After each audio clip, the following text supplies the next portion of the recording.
بسم الله الرحمن الرحيم. الحمد لله رب العالمين، والصلاة والسلام على سيدنا محمد وعلى آله وصحبه أجمعين. خۆشەویستانم، سەلام و ڕەحمەت و بەرەکەتی خۆی گەورەتان لێبێت. ڕۆژی دووهەمی مانگی پیرۆزی ڕەمەزان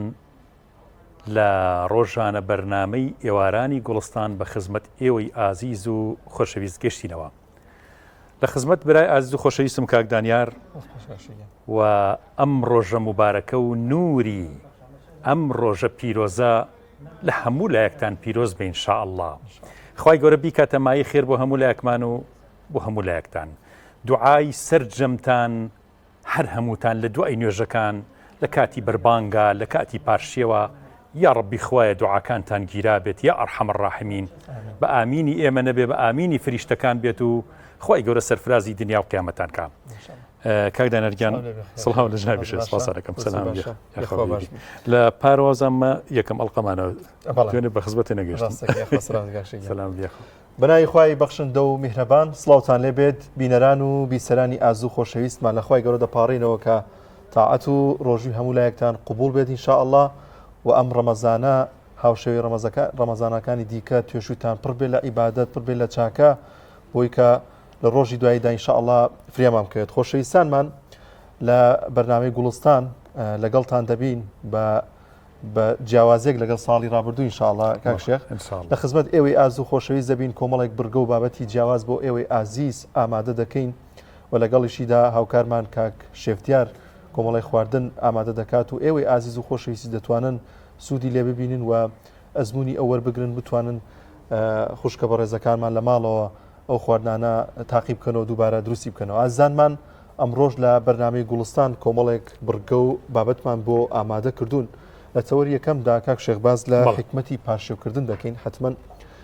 ڕۆژی ڕابردوو باسمان لە بەربانکردن بوو، ئەم جارە باز لە پاشێو دەکەین، زانی حکمەتەکەی چییە بۆ خۆی باڵادەست ئەمەی دیاری کردەوە. پێغەمبەری عەزیزمان صلی الله علیه وسلم چۆن پاشەی ئەنجام داوە. کۆمەڵێک پرسیاری وردەکاری ژەیە کە ئایا هەندێک کەسێ بێ ئاگا لەوانەیە ئاگای لێ نەبێت دوای پاشێ و خواردن بخوامە چۆن چۆنی، حکمی چۆن چۆنیەوە، تا چەند گرنگە، تا چەند خێرە پاشێوکردن ئەنجام بدرێت. زۆر کەزن کە ئێهمالی دەکات یاخود گرنگی پێنادات بە هۆکارەوەی کە ئەڵێت من هیچم پێ ناخورێت، بەڵام بۆ خۆی ئەمەژەر حکمەتێکی گەورەیە کە پێویستە مسلمانان جێبەجێ بکەن لە مانگی پیرۆزی ڕەمەزاندا. بابەتێکی دیکەشمانەیە کاک شێخ، هەر لەو چوارچێوەیەدا باز لە پزیشکێکی میوانمان دەبێت بەڕێز دکتۆر محەممەد جەباریە، باز لە ئەو خواردانە دەکات کە لە پارشێودا گرنگی پێدەدەین و لە ژەمی پارشێودا پێویستە چی بخۆین، پێویستە چی نەخۆین، خۆمان بە دوور بگرین لە چه خواردنێک، و لەگەڵیشیدا باز لە کۆمەڵی پرسیاری دیکەی لێ دەکەین دوای بەربانکردن گرنگە ئێمە گرنگی بە چه جۆرە خواردنێک دێن بۆی کە تەندروستیمان باش بێت، یان ئەو کەسانی کە نەخۆشی جیاوازیان هەیە پێویستە خواردنیان لە مانگی پیرۆزی ڕەمەزاندا چۆن چۆنی بێت، یان هەندێک کەسەیە کاک شێخ دەیەوێت لەم مانگەدا کێشیشی داوازێنێ. گرنگترین ڕێنمایەکی بۆ کەسانی کە لەگەڵ مانگی پیرۆزی ڕەمەزاندا دەتوانێت بیانێت تەندروستێکی باشیان هەبێت و لەگەڵیشیدا کێشیان دابەزێنن، و گرنگترین خواردنانێک کە پێویستە گرنگی پێ بدەن باسی دەگەین حتمما لە تەوەری دومی بەرنامەکەماندا کە دکتۆر محەممەد میوانمان دەبێت. کاک دانیار، تەمان ستاڤ و بەڕێوەبەر و هەموو ئەو ستاڤانەی کە لەم بەرنمەیە کارەکەن، ئێمە زۆر سوپاسیان دەکەین بەڕاستی کە هەرکێکی زۆر ئەکێشن، و جەنابێش زۆر بە تایبەتی کە ڕێکخەر و ئیشەکانی ئەم بەرنمەیە سەرانسەری تۆ ئەنجامیان دەدەی بەڕاستی ڕێخستی مەوعیدەکان و کارەکانی ئەم بەرنمەیە بەڕێوەبردنی بەرنمەیە قورسە بەڕاستی. بەڵام ماشەڵڵا گورج و گۆڵی لەوەیە و خۆی گەورە تۆفیق باشە. چۆن ڕێکیان نەخەی؟ عادەتەن بەیانیان کاتژمێر 8 هەڵەسم، ئیتر لە دوای دەوە کۆمە پەیوەندیکردن لەگەڵ میوانەکانماناوت ئەڵێمنەوە کۆڵ نەستابێت لە خەویان پشووی بێت، لە دوای داوەتر وردەوە دەست دەکەم بە ئامادەکردنی بەرنمەکان حتمما بۆ ڕۆژی ئایندەنەک بۆ ئەو ڕۆژە قسەیان لەگەڵاکەم و کە سپاس بۆخوا زۆریان پێخۆشە کە بەشداریان بەرنمەیەکەن، بە تایبەتیەوەی کە زۆرێک لە میوانەکان ساڵانی ڕابردوو بەشداریان کردووە، و بە تایبەتی تر کە دەڵێم کاک شێخ پێشکەشکارە زۆر پێیان خۆشترە بێت. ئەلحەمدولیلا هەوڵەین کە ئینشاءڵڵا بەیارمەتی هەموو لایەک هاوکارانم بەرنمەکە تا کۆتایی ڕەمەزان بەرنمەیەکی پڕ سوود بێت بۆ ئێوەی ئازوو خۆشەویست. ئێمە وەکو چۆن لە ساحەیەکە دوتی پیاریەکە بەڵێ لە گێمی دووەمای ناتون تام بەرەزانی هەرەوەڵە ستودیۆکەمان گۆڕێت مامات جیاواز بێم ساڵ بەڵێ ماشەڵڵا زۆر جوانە دەستان خۆش بێت بابەتی ئەمڕۆ چیوە کاک شێخ چیت ئامادە کردووە؟ وەڵی کاک دانەریان حەزەکەم شتێکی زۆر کورت لەسەر هەندێک مووقف و هەڵوێستی حەزرەتی عومەری کوڕی خەتاب باس بکەم ڕەزا و ڕەحمەتی خۆی لەبێ کە دووەم خەلیفەی مسلمانانە. حەزرەتی عومەر پیاوێکی زۆر بە غیرەت، زۆر بە هەیبەت و زۆر ئیسلام دۆست و خۆشەویستی ئیسلام، یعنی ئەو غیرەت و قووەتەی خست بۆ خزمەتی ئەوەی کە دینی خوا سەر بخا لە ژیانی خۆیان هەرگیز ئەوەی قبول نەکردووە کە ئیهانە بە مسلمانان یا هەر حەقێکی هەر کەسێک بخورێت. لە ژیانی حەزرەتی ئەبوبەکریشا هەروە بوو، بەس هاتە سەرخۆی زۆر نەرمونیان بوو، چونکە پێویستی بەو نەرمونیانە هەبوو مادەم خەلیفەی مسلمانانە. 10 ساڵ و 6 مانگ خلافەتی دەوڵەتێکی گەورەی ئیسلامی کردووە کە لە مەدینەیە پایتەختەکەی بووەوە عێراق و شام و میسر و هەروەها حیجاز هەر هەمووی و ئەمانە لەژێر دەستی حەزرەتی ئەبوبەکری عومەری کوڕی خەتابا بوو. جارێکیان پێغەمبەری خوا صلی الله عليه وسلم لە مزگەوتە فەرمووی ئەبوبەکر لەکوێیە؟ بانیان کرد هەر لای ڕاستی پێغەمبەر صلی الله عليه وسلم وەستا. فەرمووی ئەی عومەر لەکوێیە؟ عومەریش هەر لای دەستی چەپی وەستا، دەستی هەردووکیانی بەرز کردەوە، فەرمووی ئەم چۆن ئێستا وەستاوین، چۆن دەستی ئەوم گرت و ئاوا لە ڕۆژی قیامەتا بە یەکەوا بین. ئەم بژدە خۆشانە زۆرن کە پێغەمبەری خوا صلی الله عليه وسلم بۆ عەشەڕەی مبەشەرە بۆ ئەو سەحابانە بە تایبەتی ئەو 4 خولەفای ڕاشیدین یاوێتی. کاتێک کە خرا بە خەلیفەیەکێک لەو تەجوانەکانی ئەوە بوو، فەرمووی ئەگەر ئێوە بە مسلمانان ئەمرم پێ نەکەن بە چاکە، نەهیم نەکەن لە خراپە کە من خەلیفەم ڕەنگەشتی ڕەغەباتی خۆمی تێ بکەوێ، بەڵام ڕجاتان لێ یەکەم، ئەمرم پێ بکەن بە چاکە، نەهیشم لێ بکەن لە خراپە. ئەگەر و ئامۆژگاریم بکەن مەترسن لەوەی بڵێن مە خەلیفەی مسلمانان چی ئامۆژگاریەک بکەن بیکەن،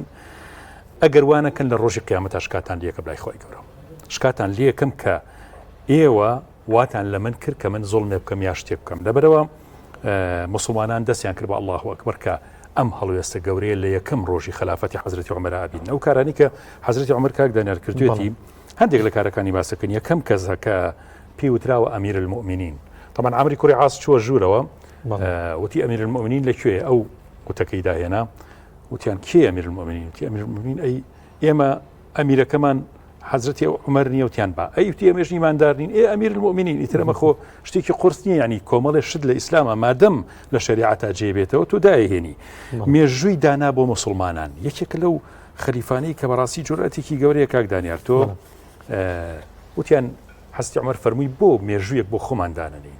وتیان مێژووی ڕۆمان هەیە؟ وتی نا. وتیان هی فارسێ؟ وتی نا، هی ئەوان نا، هی خۆمان. وتیان باشە لە دایکبوونی پێغەمبەر صلی الله علیه و سلم بە مێژوو سەرەتای مێژووتی نەخێر شتێکی تر بدۆزنەوە. دوایی هاتە سەرەوە فەرمووی خۆی فەرمووی، حتا وتیان ئیسرا و میعراجەکەین، فەرمووی نە، حادەسێکی لەوە گەورەتر کە مهمە لە ژیانی مسلمانانە، واقعی تۆ لە ناو ژیانی مسلمانانە ئەژی، ئەوەیە کە وەرچەرخانێکی گەورە کە کۆچیان کردو بە مەدینە، کۆچیان کرد بە مێژووی ئیسلام و مسلمانان. یەکەم کەسە کە خەلیفە بۆ حراسەتی کردو لە شەقامەکانی مەدینەیە، یعنی یەکێک لەو شتە جوانانەی حەزرەتی عومەرەوە بۆ کە شەو خەمی مسلمانانی بۆ بەناو کۆڵانەکانی مەدینە گەڕاوە بزانە کەسێک مشکلێ شتێکی نییە. حتا ئەفەرمێ یەکێک لە جارەکان کەەوە حادسێکی مەشهورە زۆر نایگەڕمەوە کە ئەفەرمێت ئافرەتێک برسی بوو، مناڵەکەی برسی بوو، ئەی خەڵەتان بۆی کە ئاوێ خست بۆ سەرەی بە تۆزێکی تر خواردن تێمە تا خەوی لێکە و یا بەو جۆرە سەیری کرد ئەم ماڵە. دوایی کچەکەی وتی باشە بۆچی دایکە ئاو ناکەیت یا شیرەکە، یا دایکەکەی وتی ئاو کەرە ناو شیرەکە با تۆز زیاد بکە کە بیکوڵین و بەیانی بیفرۆشین. وتی دایکە مشتیوان ناکەم، خەلیفەی مسلمانان ئەوەی قەدەغە کردو. فەرمووی دی باشە خۆ خەلیفە ئاگای لێ، خۆی خەلیفە ئاگای لێ. بەیانیم ئەو ماڵی دەستنیشان کرد، ئەو کچەی کرد بە خێزانی کوڕەکەی و داوای کرد و ماڵێکی زۆر فەقیر، هەر ئەو ئافرەتەیە بێتە نەنکی عومەری کوڕ عەبدولعەزیز ڕەزا و ڕەحمەتی خوای لێبێ. ینی لە بەرەکاتەکانی ئەوەی کە لە شەوا گەڕاوە، یعنی ئاوا دەستکەوتی معنەوی زۆر زۆر گەوری دەستکەوتووە. یەکەم کەسە کە عەقدی مؤتەمەراتی کردووە، کۆنگرەی بەستووە کە ئەمیر و دەسەڵاتدارانی مسلمانان هی شارەکان هی وڵاتەکانی کۆ کردوێتەوە و مەحاسەبەی کردوون و قسەی لەگەڵا کردوون بزانێ نوقسانەکان چییە. یەکەم کەسە کە دوڕەی بەکارهێنا و دوڕە عەسایەک بۆ بە ئەدەبکردنەها بۆ ترساندن بۆ شتێک هەرچەناڵە لە هەموو ژیانە بەکاری نێڵا بەس یەکەم کەس بوو کە ئەو دوڕێ بەدەست بووە یەکەم کەسە کە میسر و شار بیری لە شار دروستکردن کردەوە لە ناو مسلمانانە یعنی خەلیفەیەک یا کەسێک نەبوو لە ناو مسلمانانە بیر لە شار یەکێک لەو شارانەی کە دروست کردو تەختیتی شاری دروست کردو بنیات ناوە کوفە ئەو تەختیتی کردو بەسرا بە هەمان شێوە ئەو تەختیتی کردو حتا ئەفەرمێم خەسەخانەی دەستنیشانە کرد بەس خەسخانە چۆن دەستنیشانە کرد گۆشتیان لە چەند شوێنێکا دانا کامیان درەنگتر بگەنیایە لەو ئەو شوێنیانە کرد بە خەسخانیان و میکرۆبی لەو شوێنە کەمترە ینی ئەویان کردو بە تەجروبە یەکەم کەسە کە ڕێگەی دروست کرد ڕێگە ینی هەوڵیا کە ڕێگە چاک بکە ئێمە قرتاو ناکەین حتا حەدیثێکی زۆر جوان هەیە فەرمایشتێکی جوان هەیە کە لە عومەریە گێڕنەوە فەرمێ کاتێک ئەگەر بەغلەیەک ینی بەغلانی هێسر ئەگەر هێسرێک لە عێراقا ون ببێت یان ڕێی لێون ببێت گورگ بیخوات تیا بچێت من مەسئولم چونکە بۆچی خوای گەورە پێمەڵێ بۆ ڕێگەکەت بۆ تەخت نەکرداوەکو بزانێ بێتەوە یاخود قاچی بشکی یا شتێکی بەسەر بێت بەغلەش لەو کاتەیە من ئەوەی سەرنجم ماوە کاک دانیار هەستەکەم زیاتر لە کووردا هەر هێسر باو بێت لە عەرەبا زۆر کەمتر بوو بێت ینی لە عێراقا ئەو کاتەش حەزرەتی عومەر خەمی ڕێگەوبان و دروستکردنی جادە و کە تا ئێسیشی بەسەرەوە بێ جادەکانمان باش نییە یانی ئەمانە کۆمەڵی خاڵم نازەم ئەگەر کات ما بێت طبعا لە مەجاری عیبادەتە یەکەم کەسەکە خەڵکی کۆ کردەوە لە نوێژی تەراویحا خۆ تەراویح بەم جۆرەنەوە پیان سڵم چەند جارێک نوێژی بە جەماعەت کردو بەڵام دوایی نەیکردووە چۆتە ماڵەوە بابەتە گرنگە لەگەڵ برادرای دوێنم ناقەشەمان کرد سەدەی پێ سەڵام هەبووە نژرا ماژەم پێکە لە سەردەمی عومەرە هەبوو چۆنی بوو ئەمە دروست بووە چەند جارێک لە مزگەوتە تەراویحی کردووە بە جەماعەت دوایی مسلمان دوایی پێ چۆتەوە ماڵەوە کردوێتی هەندێک لە سەحابەکان لە مزگەوت کۆمەڵ بە جەماعەتیان کرا بە تەنیان کرد دوایی وردە نەکراوە ینی بەو جۆرە نەکراوە بەڵام حەزرەتی عومەر فەرمووی با هەمووان کۆبینەوە کە جەماعەتی تەراویحەکەین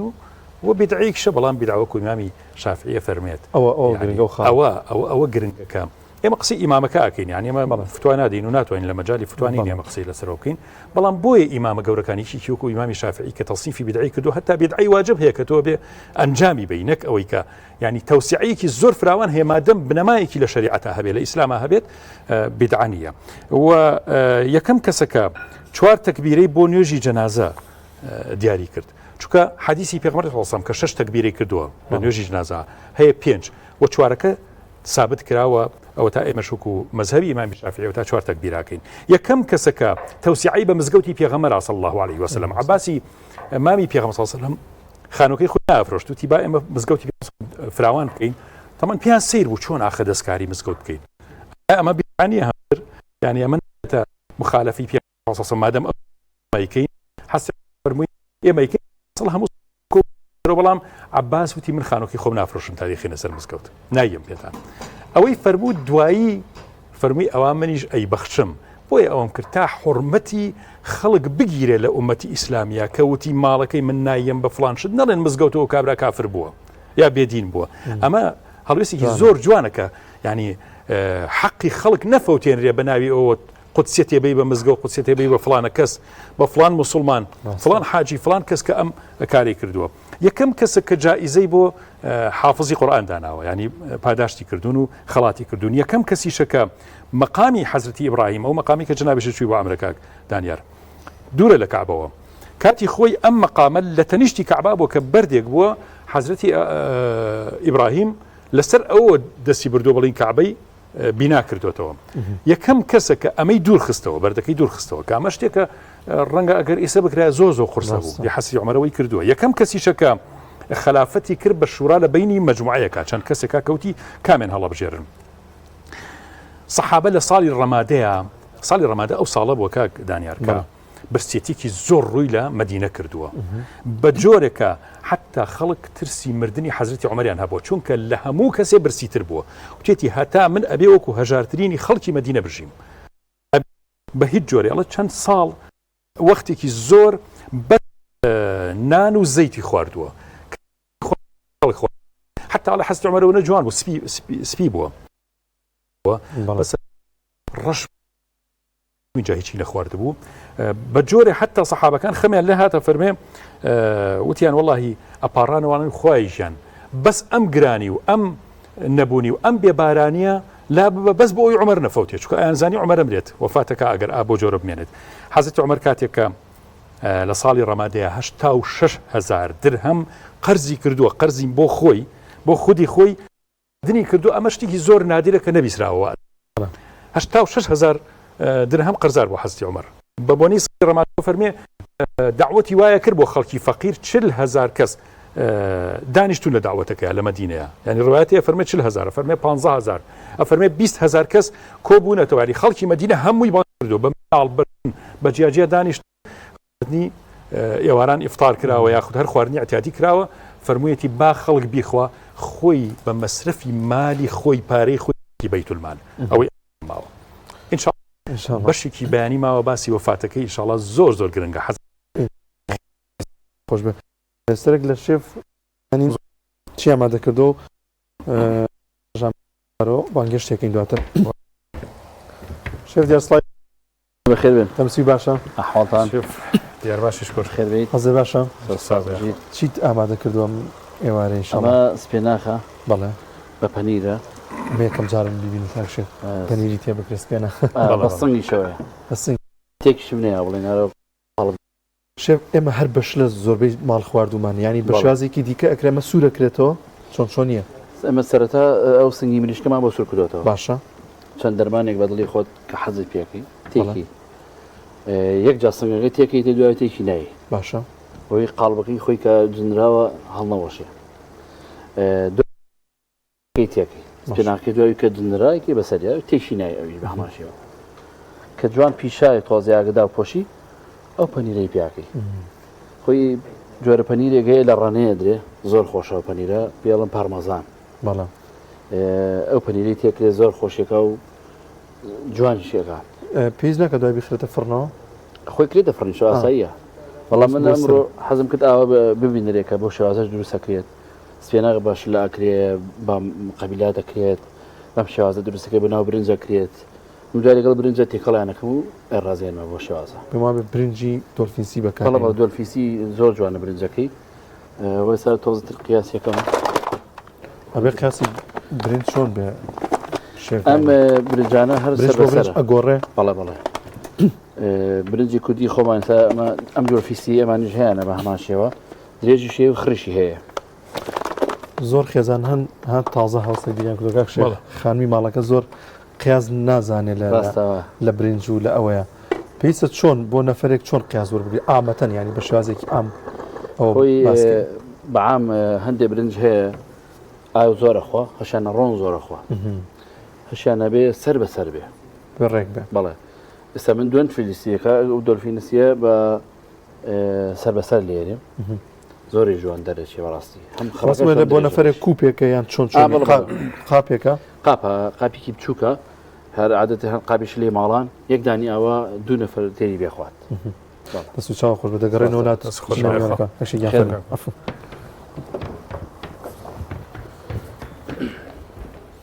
ئێمە پێشوازی لە میوانەکەمان بکەین پێمان بەڵ بێت ئامادەیە ئینشەڵڵا دەرگای بۆ بکەم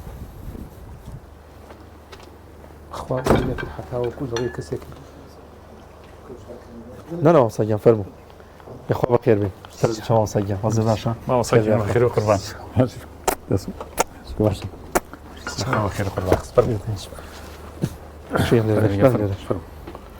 ماوەسەگیان بەخێر سەگیان خۆشحاڵ بووم بە خزمەت بەخێر بێ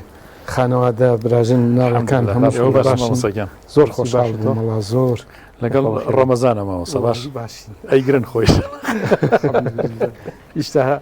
وەکو ئەڵێ دەست پێکێتی جارێکە معلوم نییە ماوەسەگیان ئەم بڕگەیەمان باز لە عمومەن مانگی پیرۆزی ڕەمەزانەکەین و حکمەتی مانگی پیرۆزی ڕەمەزان خۆی باڵا دەست بۆ ئێمە دیاری کردووە لە نێویشیدا ڕۆژی ڕابردوو باسمان لە بەربانکردنەوە کرد ئەمجارە بە دیاریکرایی باز لە پارشێوەکەین ئادابەکانی پارشێ و حکمی پارشێوە بۆ گرنگە تاکی مسلمان لەگەڵ بە ڕۆژوبوونیە پارشێویش ئەنجام بدات ناچین باسی ئەحکام مشتی ڕۆژوو هیچ جوانە ناکەن نەوە وردەکاری زۆر باز ناکەم ماوەسەگیان لە خزمەتتان خوا بەخێر بێ خوابتان پاریس خێر بێ خوابتان پاریس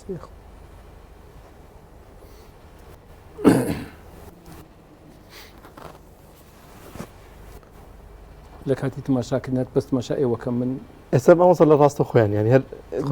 بەرنامەکەیان بەڵێ لەناو بەرنامەکەیان سەبارەت بە مانگی پیرۆزی ڕەمەزان ینی ئەو پرسیاری سەرەتا بکەمەوە بۆ جەنابتان حکمت چییە بۆ چی خۆی باڵادەست ئەم مانگە پیرۆزی بۆ ئێمە دیاری کردووە زۆر جار ئەبیسین کە زۆرێک لە پێغەمبەرانی ڕابردوو تەمەنیان زۆر بوو کاکشێ بۆی کە عیبادەتی زیاتریان ئەنجامداوە پێ ئەچێت هەر ئەم دلیلەش بە مانگی پیرۆزی ڕەمەزان بۆ ئێمە دانراوە کە تەمەنمان کورتە بۆی هاوسەنگ بینەوە لەگەڵ ئەوانی دیکەشان یەکێک لە بەڵگەکان تێڕوانی جەنابتان مامۆستاگیان بە ناوی خی گەورە سوپاس و ستایش بۆ خی گەورە سەلات و سەلامی هەتا هەتایی بۆ سەرگیانی پاکی پێغەمبەر صلی الله علیه وسلم بۆ سەرگیانی یار و یاوەران و شوێنکەوتوانی هەتا هەتایی داواکارم لە خی پەروەردگار جەل جەلاله و نوێژ و ڕۆژ و تاعات و عیبادەتی هەموو لایەکمان قبوڵ بکات ئامین یا ڕەبی هاتنی مانگی پیرۆزی ڕەمەزان لە هەموو لایەک پیرۆز بێتی ئینشاءالله مانگی ڕەمەزان ئەو مانگە خێر و بەرەکەتەیە کە بەردەوام هاوڵەکانی پێغەمبەر صلی الله علیه وسلم کاتێک کە ڕەمەزان تەواو و دوای ڕەمەزان تا ڕەمەزانێکی تر یەکێک لە دوعاکانیان بەشێ لە دوعاکانیان ئان فەرموو خوایە بمانگەێنەرەوە بە ڕەمەزان یارە ڕەمەزان ئەوەندە خێر و بەرەکەتی زۆری هەیە ڕاست خۆی لە حەقیقەتە دیارە ئەم ڕۆژوە بەم شێوازە کە لە مانگی ڕەمەزانە ئێمە 29 ڕۆژ 30 ڕۆژ بەم شێوە بە ڕۆژوو بین ئەمە یەکێکە لە تایبەتمەندیەکانی ئومەتی پێغەمبەر صلی الله علیه وسلم پێغەمبەرانی تر وەکو لە ئاەتەکەیە ئاماژەی پێیەکان من قبلکم ئەوانیش ڕۆژوویان بووە بەڵام ڕۆژووی پێغەمبەرانی تر سەلامی خۆیان لێبێ لەگەڵ ڕۆژووی پێغەمبەری ئیسلام ئومەتی ئیسلامیە جیاواز بوو هەیان بۆ ڕۆژێک بە ڕۆژوو بووە دوو ڕۆژ بە ڕۆژوو بووە ڕۆژوەکەی جیاواز بووە بەڵام ئەم ڕۆژوە بەڕاستی ئینسان کاتێک کە تماشای فەرموودە شیرینەکانی پێغەمبەرەکە صلی الله علیه وسلم پەرستشی ڕۆژوو جیاوازە لەگەڵ پەرستشەکانی ترە یعنی بە وشەیەکی تر بڵێم ڕۆژوو سڕێکە نەهێنیەکە لە بینی پەروەردگار و لە بینی عەبدە یعنی ئەم سڕە بۆ نوێش بۆ حەج بۆ زەکات بۆ شتە چاکەکانی تر ئابووشیوە ئاماژەی پێ نەکراوە لە حەدیثێکی قودسیە کە پێغەمبەر صلی الله علیه وسلم ئەگێڕێتەوە فەرمێ خوای تەعالا فەرموویەتی هەچی کردداری مرۆڤ هەیە كل عمل ابن آدم هەچی کردداری مرۆڤ هەیە بۆ خۆیەتی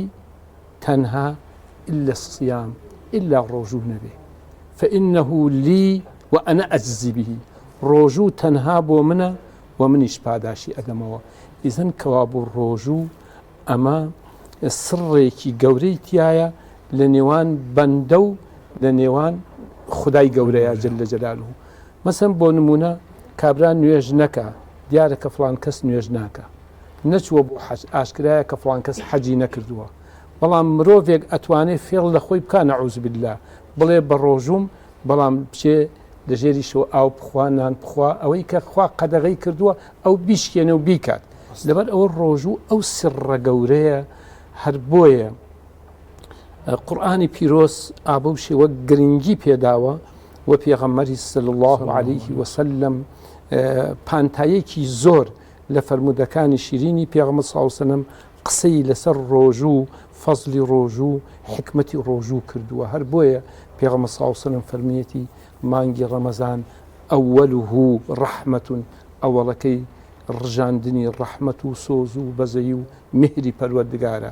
ناوەڕاستەکەی مەغفیرەت و لێخۆشبوونە کۆتاییەکەی قوتاربوونە لە ئاگری دۆزەخ دیارە ئەم مانگی ڕەمەزانە ئەوەندە زۆرە دیارە خێرەکانیشی زۆرە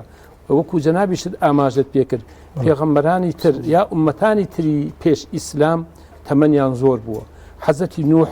950 ساڵ تەنها پێغەمبەر بووە سەلات و سەلامی خوای لەسەر بێ بەڵام ئومەتی پێغەمبەر صلی الله علیه وسلم بە زۆری تەمەنی لە نێوان 60 و 70 و تۆزێ بەرەو سەرتر و کەمترێکە تەمەنەکە کۆتایی دێ ئەمەیە خوای تەعالا ئەم عیبادەتە گەورانە ئەم پەرستشە گەورانی بۆ ناون کە ئێمە لە ڕووی ئەگەر بەقەدەر ئەوان تەمەنمان درێژ نەبێ بە ئەندازی ئەوان پەرستشی تا بکەین ئەم پەرستشە کەمەکە هەیە ئەگەر بە چاکی ئەنجامی بدەین بەو شێوە کە خوای تەعالا دایناوە لە ئاستی تەمەنی ئەوان و لە ئاستی عیبادەتی ئەوان بەرەو سەرترێکە. بەڵێ ماوسەگەن جنابەت باس لە ئەو سیڕە کرد کە لە بینی خوا و بەندایە لە ڕۆژوە، یعنی ئینسانی ئیماندار پێویستی بەوەیە بەلای کەمەوە مانگێک ینی داغڵ بە ئەسرار ببێت، ینی ئەم سڕانە زۆر ببێت لە بینی خوا و عەبدا. هەر بۆیە پارشێوەکەیشی هەر سیڕە مامەسا سێرەکەین پارشێوەکەیشی ئەو سەعاتەیە کە خۆی گەورە دوعاکان لە ئینسان قبوڵەکە، سەعاتی نازڵبوونی قدرەت و دەسەڵات و خۆی گەورە خۆی کە ئەفەرمێن لەو سەعاتەیە هەرچیەکم لێ داوا بکەن ملێتان قبوڵەکەم. یعنی بەڕاستی لە مانگی ڕەمەزانە شەوەکانی قەدر بە هەمان شێوە ئینسان لەم مانگە ئەگەر ئەم سڕانەی پاراست بوو بە مەحرەمی ئەسراری ئەم مانگە مبارەکە ڕەنگە ئیتر بەشی 1 ساڵی بکە کە ئینشاء الله دامەزرا و ئیمانداری بکات. لە حەقیقەتە جەنابی مامۆستا ڕەمەزان یا ڕۆژوو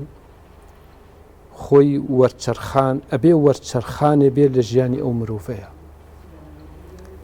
یعنی کاتێک کە تۆ کەسێک ئەنێری کۆمەڵە گەنجێک خەڵکانێک ئەنێری بۆ خولێکی تەدریبی ماوەی مانگێک هەرگیز عەقڵ ڕێگە نادات ئەم کۆمەڵە کە تۆ ناردووتە و 1 مانگی تەواو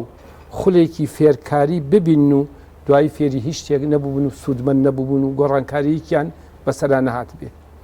ڕەمەزانیش بەڕاستی خولێکی پەروەردەیی، خولێکی ئیمانی، خولێکی ڕۆحی، خولێکی معنەویە کە مرۆڤەکان لەسەر کۆمەڵێ بەهای جوان پەروەردە ئەکا. بۆیە بەڕاستی ڕەمەزان یا ڕۆژوو ئەتوانین بڵین مرۆڤ سازیە، ئەتوانین بڵین ئەخلاق سازیە، ئەتوانین بڵین بەها سازیە، ئەتوانین بڵین بۆ پێگەیاندنی ئینسانەکانە. هەندێک دێن تەفسیری ڕۆژوو بەوە ئەکەنەوە کە ڕۆژوو بە مەعنا ئیزلالی نەفس، یعنی وەکو بڵێ شکاندنی نەفس و زەلیلکردنی نەفس و ناڕەحەتکردنی نەفس. نەخێر، ئەگونجێ زەلیلکردنی نەفسی تیابێت، بەڵام هەمیشە نەفسێک کە زەلیل ببێ هەمیشە ئیشی بچوو، نەفسی زەلیل ئیشی بچوو گەکات، نەفسی گەورە ئیشی گەورە ئەکات. لەبەر ئەوە کە بەڕاستی ئەم ڕۆژوە نەفسی ئینسان زەلیل ناکە، بەڵکو نەفسی مرۆڤەکان پەروەردە ئەکا، گەشەیان پێئەگا لە ڕووی معنەوی لە ڕووی ڕۆحیەوانێ بۆ ئەوەی تاوەکو بتوانن ئیشە گەورەکان دەست بنێ. دوای ڕەمەزان ئەگەر ئەو مرۆڤە چاکتر نەبێ لە پێش ڕەمەزانی لە ڕووی قسەکردنیەوە، لە ڕووی هەڵس و کەوتیەوە، لە ڕووی کردداریەوە، لە ڕووی خزمەت بە خەڵکەوە، لە ڕووی خزمەت بە دینەوە، لە ڕووی خزمەت بە هەموو کردەرە چاکەکان لە پێش ڕەمەزان نەبێ، ئەبێ چاوێک بگێڕێتەوە بەو ڕۆژوانەی کە ئەنجامی داوە لەوانەیە وەکو پێویست جێبەجێی نەکردبن. بۆیە بەڕاستی هەروەکو ئاماژەمان پێکرد ڕۆژوو ئەو سڕەیەکە لە مابینی خودای گەورە و لە مابینی عەبدەکانە و هەروەها پارشێویش بەشێکەوە. خۆ قورئانی پیرۆز لە خۆ نافەرمێ ئینە قورئان الفەجری کانە مەشهودا. یعنی بۆچی جیاوازی لە بینی قورئانی پێش بانگی بەیانی و پێش سپێدەی بەیانی کردووە؟ حتمەن ئالەو کاتەیە کە تۆ هەڵستی لەگەڵ خوای پەروەردگاری خۆتا ڕاز و نیازێگەکەی حتمەن ئەو کاتە جیاوازە. من هەموو جارێ نقطەیەکە گێرمەوە لەسەر ژیانی مامۆستا مەلا عوسمان ڕەحمەتی خوای بێبێ. مامۆستا مەلا عوسمانی هەڵبجە، مامۆستا مەلا عوسمان عەبدولعەزیز، من حدودی 13 ساڵ لە خزمەتیا ماومەتەوانی بەردەوام فەقێ بووم لە خزمەتیا، وەکو بڵێ مەگەر کاتی خەوتن لە مامۆستا دوورکەوت بم. ئینا مامۆستا ئەگەر بچوویایە بۆ تەعزیەک بۆ حتا بۆ ئیشێک ئەیفەرموو مەلا ئەحمەد بێ لەگەڵما لە خزمەتیا ئەچوو. مامۆستا بە درێژایی ئەم 13 ساڵە کە من لە خزمەتیا بووم ڕۆژێک لە ڕۆژەکان نە لە سەرمایە، نە لە گەرمایە، نە لە خۆشیە، نە لە ناخۆشیە نەمبینی مامۆستا ڕۆژێک لە کاتی بانگی بەیانیا بێت. هەمیشە بە 20 دقیقە بە نیم سعات جاری وا هەیە بە 40 دقیقە ڕێکەوتووە بە سعاتیش پێش بانگی بەیانی ئەهات لە ماڵی خۆیانە ماڵەکەی ماڵی مامۆستا بەرامبەر مزگەوتی شافعی بوو ئەهات نەئیشوە مزگەوتەکەی شەوانێ جارێش هەم جەورەکە داهات بوو دەرگاکە بکاتەوە جاریە لەو هەیوانە ساردەیە لە زستانە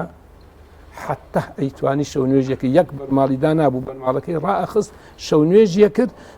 دوای شەو نوێژەکە ئێمە بە زیکر و بە دوعا و بە قورئان خوێندنی مامۆستا کە بە هەیوانەکەیە ئەگەڕا پێش بانگی بەیانی بۆ نوێژی بەیانی خەبەرمان ئەبوانێ بۆیە بەڕاستی ئەو جۆرەشتانە پیاوی گەورەی ئاوا دروستەکەن ئەوە بۆیە ئەفەرمێ سڕێکە لە مابەینی عەبد و لە مابەینی پەروەردگارە. بەڵێ مامۆستاگیان تا چەند گرنگە بانی کۆمەڵشتی گرنگت باس کرد لە عیبادەتکردن لە مانگی پیرۆزی ڕەمەزاندا تا چەند گرنگە ئێمە کاتەکانمان بە فیرۆنە دێنەوە بە تایبەتی تر شەوان وە پێش پارشەوەی ئاماژت پێکرد ینی قەیچێکە بە ئێمە نی سەعاتێک زووتر هەستین ینی ئینسان حسابی خۆی بکات چەندێکی پێچێ بۆ نان خواردن چەندێک ینی پێش ئەوە هەستێت کۆمەڵی عیبادەت ئەنجامدا نوێژ شەو نوێژ ئەنجامداد ینی بە تایبەتی تێگەر لە ساڵەکەیان دەرفەتی نەبوو بێت ئەمە دەرفەتێکی باشە کە ئەمە ئەنجامدات خۆی لە حەقیقەتە ڕۆژوو خولێکی پەروەردەییە فرسەتێکی گەورەیە ڕۆژوو میوانێکی نازدارە بەڕاستی میوانێکی شەوەکو ئەڵێ عەجوو لە پەلەیە زوو ئەڕوا هەر ئەوەندە ئەزانی کۆتایی مانگی ڕەمەزان دێت ئینسان کاتێ پەشێمان ئەبێتەوە کە ڕەمەزان کۆتایی دێ من بەبیرم دێ یەکەم سەفەر کە چوون بۆ حەج یەک دوو جارێک لە کاتی نازام نوێژی عەسر بوو کەی بوو ئەچوینە بازار بە شتکڕینەوە مەشغوڵە بین بەعزێ دیاری و ما دیاری و ئەو شتانە بکڕین یەک دوو نوێژمان بە جەماعەت لە حەرەما لە کەعبەیە فەوتە ئەزانیش کاتێک پەشێمان بووم ئەم کێشە بە ئەژنۆی خۆمە کاتێک کە چون تەوافی حەجەت الوەداعمان کرد حەجی خواحافیزی کە خواحافیزیمان کرد لەوێ ئەنجا قوڵپەی گریانمان هات کوڕە با بە ئێمە خۆ دە 15 ڕۆژە لێرەین بۆ یعنی بە فرسەتمان نەزانی نوێژێ زیاتر ڕکعاتێ زیاتر سوژدەیە زیاتر تەوافێ زیاتر عیبادەتی زیاتر لێرە بکەیت ئالوی هەیە ئینسان پەشێمانە بێتەوە ئینسان کاتێک کە ئەگاتە کۆتایی ڕەمەزان پەشێمان ئەبێتەوە ئەم مانگە کە ئەم هەموو کە ئەفەرمێ شەوێکی تایە خێری هەزار شەوی هەیە گەڵتە نییە ئەمە یعنی بەرەکەت ئینسان بێ ئینسان وەکوڵێ بێ بەش بێ لە بەرەکەتی ئەمخۆ ئەمە هەر بەوە نییە بە تەنها زیندووکردنەوەی ئەو شەوە یارە ئەبێتەوە هەموو ڕەمەزانەکە زیندوو کرد بێتەوانێ ئەبێ هەموو شەوێ لای تۆ قەدر بێت هەموو شەوەکان لای تۆ هینان هەبێ بۆیە مرۆڤی مسلمان بەڕاستی ئەبێ هەمیشە لە ژیانە یاسا و ڕێسایەکی بۆ ژیانی خۆی هەبێ نەهج و نەزمێکی بۆ ژیانی خۆی هەبێ ئەبێ ئەم ڕۆژە پیرۆزانە کە ئینسان بە پارە بیکڕێت دەست ناکەوێتەوە کە ڕۆژتی جارێکی تر ناگەڕێتەوە کە ڕۆژتی جارێکی تر قەرەبوو ناکرێتەوانێ چونکی بە هەر شتێک قەرەبوویکەیتەوە جێگەی ناگرێتەوە بۆیە بەڕاستی ئەبێ ئیشەکانی وەکو ئەڵێ بە جۆرێک بێ بتوانێت کاتەکانی دیاریکە بەشێک لە کاتەکانی دانێ بۆ ئیشی ڕۆژانەی بەشێک لە کاتەکانی دانێ بۆ ئەوی نوێژەکانی بە جەماعەت لە مزگەوت تا بکە بەشێک لە کاتەکانی دانێ بۆ ئەوەی چ کاتێک دوعا و پاڕانەوەی تیا بکە بەشێک لە کاتەکانی دانێ بۆ ئەوەی لەکەیە قورئان بخوێنێ بەلای کەمەوە ئەضعەف الئیمان ئێمە بتوانین هەم ڕەمەزانەیە ختمێکی قورئان کەین ئەمە ئەضعەف الئیمانەکەیە ئینا حەق ئەگەر هەموو شەوێ پێمان نەکرێ بە سێ شەو جارێک ئێمە بە سێ شەو سێ ڕۆژ ختمێکی قورئانمان لەم ڕەمەزانەیە کردبێ اینجا کاتێک دانێن بۆ ئەوەی کەوا ئێمە چۆن خێر و چاکە لە مانگی پیرۆزی ڕەمەزانەیە بکەین بۆیە بەڕاستی کاتی بەیانیش یەکێک ئالە و کاتانە ئالە و کاتانە بە تایبەتی کاتی هەم ئەمە خۆی ئەم پارشێوەی کە ئینسانەیکەن ئەیکەین ئەمە خۆی هەر خۆی فەرمانە پێغەمبەر صلی الله علیه و سلم فەرمیەتی تەسەحەڕوا فإن في السحور بەڕەکەتەن فەرمیەتی ئێوە پارشێو بکەن چونکە لە پارشێوکردن بەرەکەت هەیە ئینسانی وایە ئەڵێ مامۆستا من پێویستم بە خواردنیە یا ناخۆم کاکە لە پارشێو هەستە بە نێتی سونەتی پارشێو قمێ هەودەنگی خوڕلا بخۆ قەیچە چێشونان هەستە 4 ڕەکعات نوێژکە بە تایبەتی شەو نوێژی پێش بانگی بەیانی ئەڵێن شێخ جونەیدی بەغدادی ڕەحمەتی خوای لێبێ کاتێک کە وەفا دەکات کە وەفا دەکا شێخ ژنێت ئەو عاریفە گەورەیە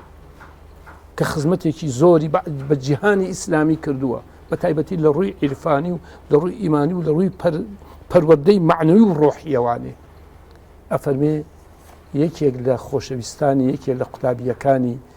لە خەوا بە خزمەتی ئەگا دوای وەفاتی ئەزانێ ئەمە مامۆستاکەیەتی شێخ جونەید دە وەفاتی کردووە ئەڵێ قوربان تۆ لە ژیانە کردداری زۆر بود لە کردداری چاکە لەو کرددارە چاکانە لە هەمویان کامیان زیاتر دڵت پێی خۆش بوو بۆ ناو قەبرەکەت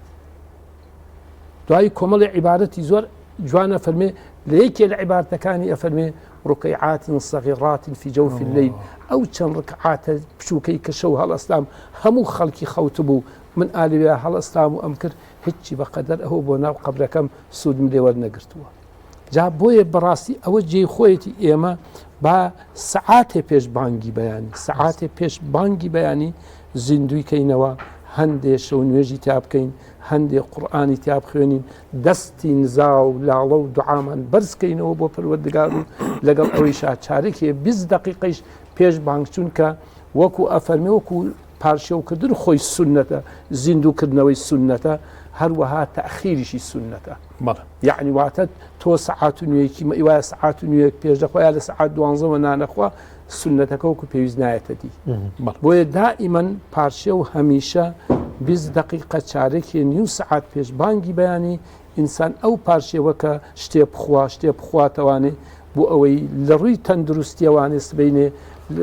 لاشەی وزەی توانای تیا بمێنێ هەروەها بەرگەی ڕۆژوەکەیش بگرێت ماسۆگیان ئێمە تەوان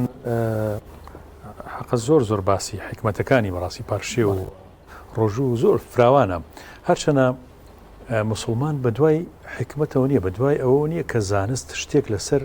ڕۆژوو لەسەر قیامەت لەسەر خوای گەورە بڵێ و ئینجا من تەستیقی بکەم ئەمە خۆی ماوەسە ئەم حاڵەتە هەیە ینی هەیە دڵ خۆش دەکا بەوەی کاڵێن بەخوا فڵان نەزەریە عیلمی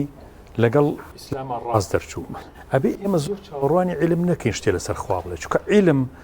متغیراتە بەردەوامە گۆڕێت تا بە تایبەتی ئەم عیلمانی کە ئێستا هەیە ینی عیلم بە گشتی ینی عیلمێکە کە تۆ بە تەجریبی خەڵک پێیەکات ینی شتێک نییە سابت ببێت ئەمڕۆ خوێ خراپە بۆ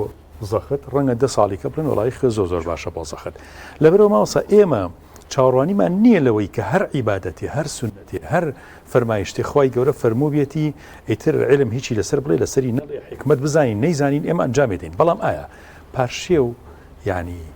بەشێک لەو جوانیانی پارشێ و لەو حکمەتانی پارشێ و ئەوەی ئێمە دەرکمان پێکردو زانایان دەرکیان پێکردو چییە مامۆستا؟ جەنابی مامۆستا ئەم پارشێوە ئەتوانی بڵێ کۆمەڵێ فەلسەفە یا کۆمەڵێ حکمەتی هەیە کە یەکێک لە حکمەتەکانی بەڕاستی بریتیە لە زیندووکردنەوەی بەشێک لە شەوەکان بە عیبادەت و پەرستش و بە مناجات لەگەڵ خوای پەروەردگارە چونکە ئەفەرمێ لە فەرمودەیەکە هاتووە فەرمودەکە سەحیحە ئەفەرمێ ئەو کەسەی کە لە کۆتایی شەوەکانە یوناجی ڕەبەه کە لە خوای خۆی ئەپاڕێتەوە وەکو بڵێن نزا و لاڵە و ناڕەحەتیەکانی خۆی بەرزەکاتەوە بۆ لای پەروەردگار دەستی بەندایەتی و سەری بەندایەتی و بەرزەکاتەوە بۆ لای پەروەردگار ئەفەرمێ خوای پەروەردگاریش تماشای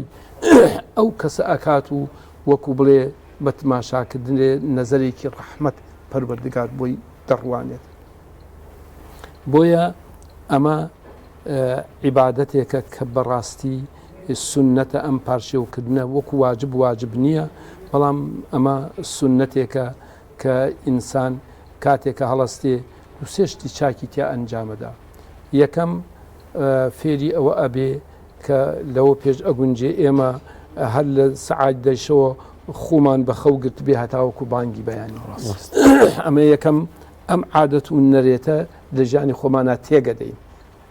عادەتێکی تازەی جوان ئەهێنینەوە ئەوەتانێ بەشێک لە شەو سەعاتێ پێش بانگی بەیانی سەعات نوێ پێش بانگی بەیانی بەخەبەرە بم اینجا بەخەبەر بوونەکەیشی ئەوەیە کە بەڕاستی وەکو یەکێ لە قسەکانی یاکوتی ڕەمەزان دزەکانی زۆرن یەکێک لە دزەکانی ڕەمەزان بەڕاستی بریتە لەم موبایل و ئەنتەرنێت و مەشغوڵ بوون بەوە کابرا هەر بەیانی خەبەریە بێتەوە پێش ئەوە بچێت دەستمێش بگرێت ئەچێ موبایلەکە یەکاتەوە بزانێت کە چی بووە یا چی نەبووە مێشکی خۆی مەشغوڵەکە جاروە مێژقی مناڵەکانیشی من ئەمە بەڕاستی ئەنتەرنێت و موبایل یەکێکە لەو دزانەی کە بەڕاستی لە کۆمەڵێ شت دوامانەخەن بۆیە ئینسان ئەو فترە زەمەنیەی پاشیەوە بەڕاستی ئەبێت دابەشیکە یەکەم شت بە شەو نوێژ پاش دەستنوێژگرتن شەو نوێژێک کە کۆمەڵێ شەو نوێژ تیابکە کە پێغەمبەر صلی الله علیه و سلم ئەنجامی داوە دوای ئەوە بەشێک لە خوێندنی قورئان بە دەقی قورئان ئین قورئان الفەجر کان مەشهودا هەروەها سێهەم بە دوعا و پاڕانەوە لە خوای پەروەردگار چونکە هەر دوعایەک کە مرۆڤی ئیماندار بیکات بە تایبەتی دوعا لە ڕەمەزانایەکێک لەو کاتانەی کە دوعای تایە قبوڵە ئەوەیە مرۆڤ بە ڕۆژووە یاوەکو دوعای پێشبانگی بەیانیە یەکێک لەو کاتانە کە دوعاتیایە قبوڵە ئەو کاتەیش زیندوو ئەکاتەوە بە دوعاکردن و پاڕانەوە لەسەر لە خوای پەروەردگار هەر بۆیە لە دوعایە فرمودەیەکی پێغەمبەر هەیە صلی الله علیه وسلم فرمودەیەکی زۆر شیرینە ئەفەرمی هەر دوعایەک کە مرۆڤەکان کە عەبدەکان ئەو دوعایە ئەکەن ئللا خوای تەعالایەکێ لەم سێشتەی بۆ جێبەجێەکە یا خودی ئەو داوایی کە کردوویەتی وەکو خۆی بۆی جێبەجێەکە ئەگەر ئەوەشی بۆ نەکە بە ئەندازەی داواکەی خۆی ناڕەحەتی و ناخۆشی و خراپەی لەسەر لاعەبا ئەگەر ئەم دوانە هیچ چیشیان نەبێ بۆی دوا ئەخا بۆ قیامەت کاتێک کە نامەی کردارەکانی ئەدەنێ لە قیامەتە تماشاکە ئەم عەبدە کۆمەڵێشتی بۆ کراوە کە حەق شیاوی ئەمانە نییە پرسیارەکە ئەڵێ ئەمە بەهۆی چیەوەیە قوربان ئەڵێ وەڵڵاهی ئەمە بەهۆی ئەوەوە ئەو دوعانەی کە لە دنیا تا کردوتە و خوا لەوێ لێی وەرنەگرتووی بۆی کردووی بە قیامەت ئەوە بۆتە هۆی سڕینەوەی گوناهەکان ئەوە بەهۆی ئەوەیە ئەڵێ لەوێ ئاوا دەخوازی ئەڵێ کاش خۆزگایە یا لەیتە خۆزگایە خوای تەعالا هیچ دوعایەکی دنیای لێ نەکردمایە و هەمووی بۆ دوا قسمایە بۆ قیامەتم بۆ ئێرەم بۆی ئەو کاتانە فرسەتێکی زۆر باشە کە ئینسان بتوانێت ئەو چەند دقیقەیە زیندوو کاتەوە بە عیبادەت اینجا لە ڕووی تەندروستیشەوە جەنابەت خۆ زیاتر لە ڕووی تەندروستیشەوە جەنابەت دکتۆری شارەزای کە ئینسان لە پاشێوە شتێکی خوارد لە ڕووی تەندروستیشەوە نەختەیە خواردنێکی خوارد ئاوێکی خواردەوە زیاتر لە ڕووی لاشەیەوە ئەتوانێت بەرگە بگرێ بەرگەی برسێتی یا تینۆتی بگرێت بە درێژایی ڕۆژەکە دەستچاو خۆش بێ ڕێز مامۆستا ئەحمەد شافعی زانایە نیە خۆ بەخێر مامۆستا گیان زەحمەتێک کێشا دەست سەتان بەرز هەمیشە خوای گەورە پشتیوان و یار و یاوەرتان بێ خوای گەورە هەمومان لە ڕیزی ئەوانەیە هەژمارکە کە لەم مانگەیە قەڵەمی عەفو بەسەر گوناهەکانمانە بێنێ و قوتارمان کا لە ئاگری دۆزەخ یا ڕەب ئەگەر خوایە ئێمە کردارەکانیشمان شیاوی عەفوی تۆ نییە داواکەی لە عەفو لێ بردی تۆ شیاوی ئێمە بێ ئینشا ئەڵڵا خوای گەورە ئێوەش پارێزا بکە ئینشا ئەڵڵا دووبارە سڵاوتان لەبێت ئازان و خۆشەویستانمان هاتوونەتە لای شێفدیار زانی خواردنەکەی بەکوێ گەیشتووە شێف بۆی بەلایمەوە سەر ڕاکێش بوو برنج لە ناو تاوایە چۆن ئەکرێشت ئەوە بەڵێ برنجەکەم لە مەنجەڵەکی ترا لێنە باشە کە ئاوکیاڵ کێشن نەما ئاوکەی فەرقەکە بۆ تام فەرقەکە بۆ جوان دەرچوونی برنجەکە زۆر جوانێکە بەڵێ لە ژێرە سپێناخ و سنگ و شتەکەیە پەنیرەکەش کەوتوتە ناوەڕاستیەوە برنجەکەم کردە بە سەرێ دامپۆشیوە دوای بەعکسەوە دایێنێتەوە ئەتوانی بەعکسەوە توانی هەر بە کەوچکێک بە قاڵبی دەرەچێت بە قاڵبی دەرەچێت شێخ حتمما دواتر لەگەڵ میوانەکەمان باسێکین دکتۆر محەممەدێتە ئێرە خورما یەکێکە لە هەرە خواردنەگرەکان لە مانگی پیرۆزی ڕەمەزانە زۆر پێم خۆشە بە ینی ساڵی ڕابردوو دکتۆری کە هەبوو باسی کرد باسی گرنگی خورما کرد بەس ئەم لە جانبی زانستی خۆیەوە ئیش بۆمان باسکە حتمما دواتر بزانین سوود و گرنگەکەی چێبێ لە مانگی پیرۆزی یان زەڵاتە بۆ خۆی وشەر گرنگی تایبەتمەندی خۆی هەروای لە هاتووی خورما ینی ئەگەر لەسەر سفرەکە نەبێ وازانی شتێکی زۆر گەوری ینی بۆ بەشتێکی ڕەمەزانی هەر ڕەمەزانە حەزیلەکەی بەڵێ کاک شێخ تۆ چەند خورما خواردوانی تاقیب کردوتەوە لە شوێنانی دیکە هەی خۆماهەیە زۆر گەورەیە لە والله مەکە و مەدینە لە حیجاز جنابش ڕەنگە دیقەتیەوە خورمان هەیە زۆر زۆر گەورە گەورەیە بەڵێ باز نەمخوار شۆنەوەمانە بەڵام هەر بازاڕیان هەیە ینی نەوعی خورمان زۆرە ڕاست لەو شەچێ هەمووی یعنی هەموو نەوعەکان لە حیجاز نەبێ ینی ڕەنگە لە هیندستان لە وڵاتانی تریشە جۆری زۆر جیاوازی خورما هەبێ بەس بەڕاستی نعمەتێکی گەورەیە ڕاستە خورمانی بەڕووە بەس تووشێتی ینی لەناو فرێزەرا بووە من خواردم تاقیب کردەوە هەتا عجووەکە نەوعی زۆری هەیە ڕاست نێوەنیە کە هەر یەکنەوە بێت ڕاستە ئەوەش وەی من لەو بازارێکە باسی کرد لە مەدینە ئەوەی کە بازارێک هەمووی خورمایە پێم وتم کامەیان کەمێک شیرینە ینی زۆر شیرین نەبێ دوتی ئەویان هەین بالفعلوا کەمێک ینی وەکوانی کەنەوە هەیە زۆر شیرینە کاک دانیار باسی خورمات کرد تاوان لە کوردستانی خۆشمان لە زۆر شوێنە ڕوێت خورما بەس ئەوەیە کە ئێمە چووکە داگیرکراوین لەلایەن عێراق و کاتی خۆی اینجا زۆر چۆساوینەوە ڕقیشمان لە خورما بووە حەزمان لێی نەبووە هەتا لە دێی نەرسەجار هەیە لە نزیکی شەمێران لەو بەری بەحرەکە جوانێک کە خەڵکی نەرسەجار ئاگادار نەزان کە کۆمەڵی دارخورما لەو دیار ڕواوە و ئەزانم مێژوکەی ئابۆ جۆرەیە گەر بە هەڵا نەچووم کە کۆمەڵی پێشمەرگە خورمایان خواردووە ناوکەکان فڕێەوە ئەو ناوکانە بۆ خۆی گەورە بوو بۆ بەدار خورمای زۆر گەورە بەڵ هەر ڕزێکە ڕزێ خورما دار خورمایە و ئەزان بۆ جۆرەیە لەبرۆ خورما دار خورما یعنی لە وڵاتی ئەمێشا ئەڕوێت بەڵام گرنگی زۆر پێ نادرێت بە تایبەتی منطقە گەرمیانەکان ینی سە منطقەی کەلار و خانەقین ومانە زۆر بەباشی ینی خورمەتی بەخشە بڕۆینە لای میانێکمانە بێت گفتوگوی لەگەڵ بکەین حتمما ئێمە لە بەرنامەکەماندا بەنامەی گوڵستان هەوڵ دەدەین بەشێک لە بابەتی بەرنامەکەماندا ئەو کەسانی کە پیشەوەرن کەسێک کە لە دەرەوە ئیش و کاری هەیە کەسێک کە وەستایە کرێکارە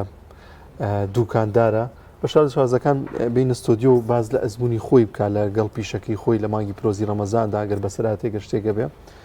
ئەمجارە میوانێکمان هەیە کاک عارف بەڕێوەری پرۆژەی خەجێخانم ئەو باز لە ئەزمموی خۆیانەکە و باز لە کارکردنیان دەکە لە مانگی پرۆزی ڕەمەزاندا با من پێشوازی لێ بکەم کەفەرم یان بەخێر بێ خۆ سەرت چامان یخوا بەخێر بێ سەر چامان بەخێر بێ عربیان یخوا بەخێر بێ باشە قوربان بەسەر چاوم چاوتان خۆش بێ و ئەوەدان ئینشاءالله بەخێر بێ یخوا یخوا خێر بێتە بەخێر بێ یخوا زۆر سپاس چامان کاک عارف حسێن بەڕێوەری پرۆژەی خەجێخانم بەڵێ یخوا بەخێر بێ یخوا خێر بێتە هەموو لایە سەرکەوتوو شوکارتان چۆنە لە مانگی پرۆزی ڕەمەزاندا چۆن کارەکانتان ئەنجام دەدەن پێم وایە بێت قەرباڵقێکی زۆر ڕوو لە ئێوە لە فەرعەکانتانەکە دەگەر بۆمان باسکەن ئەزمموی خۆتان لە خزمەتانان سەرەتا هاتنی مانگی ڕەمەزان بێتە خێر و بەرەکەت بۆ هەموو مسلمانانی جیهان ئینشاءالله بێتە خێر و بەرەکەت وڵایمە ڕاستیەکەی لە ڕەمەزانە بەرنامەمان ببورن ئەگۆڕێت گۆڕانکاریەکە بە پێوەی کە خەڵک بە ڕۆژووە بێتوانە هیچ ئیشمانە بێتە 24 سعاتی ینی فەرعەکانی خەجێخانم 24 سعات کارەکەن بەڵام بە پێوەری شەفتات و بەشێکی زۆری ئیشەکانیشمان وای لێت با بڵێن بەشی نان و ئەو بابەتانەی بە شەو ئیشەکەین ینی لە دوای بەربانگەوە ئیتر کارمەندەکان خۆیانیان بۆ ئیشکردن هەتاوەکو دوای با بڵێن پارشێ و لەوێ پارشێوە کرێ دوای پارشێ و چەنی شێگەکرێت و ئیتر شەفتێکی تر دەست پێەکە بەشەکانی ئەمە دوو بەشن بەشێکیانەوەیە گەرمن شیرینین با بڵێن بەشی شیرەمەنین ئەمانە ئیتر بە پێوەرەکان دابەشمان کردوون بەسەری شەکەی و کۆی گشتی 24 سعاتێمە لە ڕەمەزانە ئیشەکەی لە خزمەتانە کاک عارف من حەزەکەم پرسیاریەوە بکەم لە جەنابەت خۆی گەورە تۆفیقتان بە ماشەڵڵا نمونەیەکی زۆر جوانن لە کوردستانەوە دوایەوە چەنەها شوێنی تر دەستی کرد بەو کارەوە بۆ ئیشە ئێوە چه ئامۆژگاریکی گەنجانی کوردستانی خۆشەویستمانەکەن کە زۆرێکی هەیە بڵین بێ ئیشەیاڵە ئیشم نییە یا کارم نییە